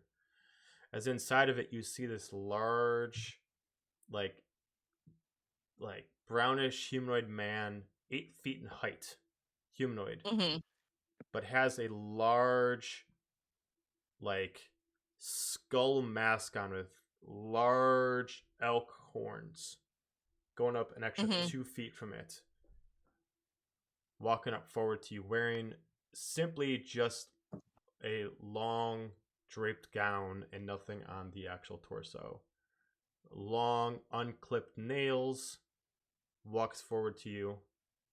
Helga's just thinking like, Jesus Christ, like, you know, leave me alone. Like, I tried to be nice to the last group that came up to me, and I'm just trying to calm down, and now I got this random person up in here, and the last time I tried to be nice, I got attacked anyways. So you see like, nothing. You see no eyes in the mask. It's just like a void of light in the eyes. Just do I like recognize this creature from like any? Okay, no, it just looks like a tall, dark-skinned human, really tall, with a bone mask, but clearly came out of nowhere. She's grabbing at least her dagger. She's not pulling out the axe yet, but she's definitely pulling out her dagger, because she's like I said, last time I tried being nice, I got bodied. You notice that Xander's not seeing this. In fact, time kind of slowed down as this guy kneels down on one knee to look at you, takes his long fingernail, puts it in the dirt, and starts drawing something. You see, first he makes like a snake line, then a parallel snake line to that, then crosses it with one line. Then he takes like a couple sticks and he puts it over to make like a little house over it. And he kind of just points through it as he's like, doesn't make any sounds. He's just showing you, like he's showing you to go through it. Xander, are you seeing this? What are you talking about? Xander, you don't Cool. Yeah. Cool. So this forest is making me go nuts. Awesome. Love it. Wow. Cool, well, cool. It wouldn't be the first time today. I kid. Quiet, you.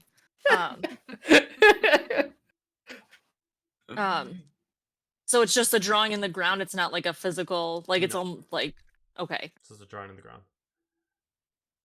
But he wants me to go through it, or is he trying to show me something like in the real, like a map? You take it however you want. Like he's drawing something on the ground and he's just pointing like you should go to this, kind of like that. Okay. She's gonna draw the symbol. She's gonna repeat the symbol just to like muscle memory it. Okay. Like as you look at Xander and you look back, you lose sight of him. As all of a sudden he's right behind you and he just like puts his arm around your shoulder and just presses up against your chest as you feel this burning against your chest. Oh God! As he pulls his hand up, as you just have this handprint on your chest that just fades after you blink your eyes. Ouch. As you still can feel it, but you don't see it anymore. And I don't see it? Oh God! No, you don't even see this happen. He didn't ask for consent! He takes this long pointed nail and he points into darkness of the woods. And this time you now hear a voice.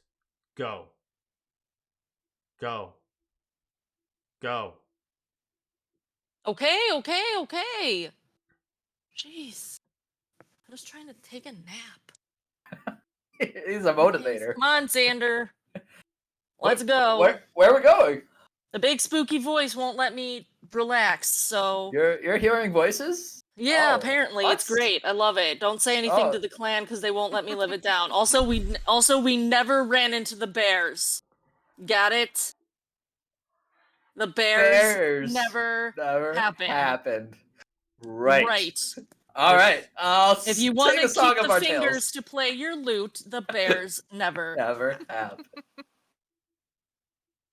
So then, the man do I at least get the? Do I get the short rest or no? Nope. Okay, cool. Love it. Oh, yeah. We're gonna keep on going then. She still has her hand on her. She's put her like. I'd imagine that her dagger is more like in like a thigh holster. So she's got her hand on the dagger, but it's in the holster. Okay. And she's just like cool, and she's like feeling for for the where the handprint went, because she's like, oh my, what is happening to me? I hate this place. I'll put a hand on her shoulder and say, well, lead the way, Fearless Leader, and I'll cast Guidance. Okay. As you start walking and you just enter into the darkness of the woods, you now see something that looks odd to you. You almost see like this purple bloodline underneath the ground, as it's like this ethereal aura that goes underneath the ground. And you start seeing like the heartbeat of creatures as they walk around in the darkness. And it's almost a lot to take in, where you can't phase them out as you hear all these creatures roaring and everything like that, even though Xander can't hear it. And it's just like you got to kind of tune it out one at a time, as you can like hear when some of them are stalking you, when some of them are like just hiding somewhere. And for some reason, whatever this person did to you makes you aware of like every creature in this woods. As you just see him standing at the end of this road and just looks, and he points to the left as he just stands there as this tall man just points to the side into the woods off the main path. Who are you? Just stands there stoic, pointing to left. Love it. Cool. As he just says, go. Go. Okay. I don't know who you are, and I don't even know why I should listen to you. But guess what? This is better than us just wandering around aimlessly, so... Sure is. I'm so confused, man. Like, are you talking? Okay. See, we had a nice forest deity. They just get this go. Yeah. Xander, give me a perception check before we end the night out. Oh boy. Oh snap. I think that's 12. Yes, that's 12. Okay. Whether you're looking back and forth or not, occasionally start noticing. It's almost like you guys just keep appearing in different locations. Every time you guys turn, you don't notice it because you're just walking, but as you look back, it's like, wait, where the hell? Like you're noticing that you keep like teleporting to different spots in the actual forest. Every time you guys turn, whenever Helga keeps like saying like, all right, let's go to the right, and you just follow, you look back and it's like, wait, where's the path we were just on? And you keep like losing it until you finally look ahead, and Helga, you see the man just standing there, and he points behind him when he's on top of this hill. And if you look over the hill, you see this large house, aged, lights peering from it as it's hanging on top of a large, decrepit tree. As he points, kill. That I can do. Kill. And that's where we're gonna end it. Oh. Looks like someone found the witch. You guys got the fun forest. Fuck this place. Sarah went shopping. Right. Sarah's like eating food, getting drunk, and just picking up the loot. You know, like I'm just over here getting money, watching fights go down. What'd you guys do? We just decided to like barely survive. What'd you do? Made a bunch of magical items, ate some food. I ate a whole pig, and then I got some weapons. You got a meal and a show. Yeah, dinner and a show.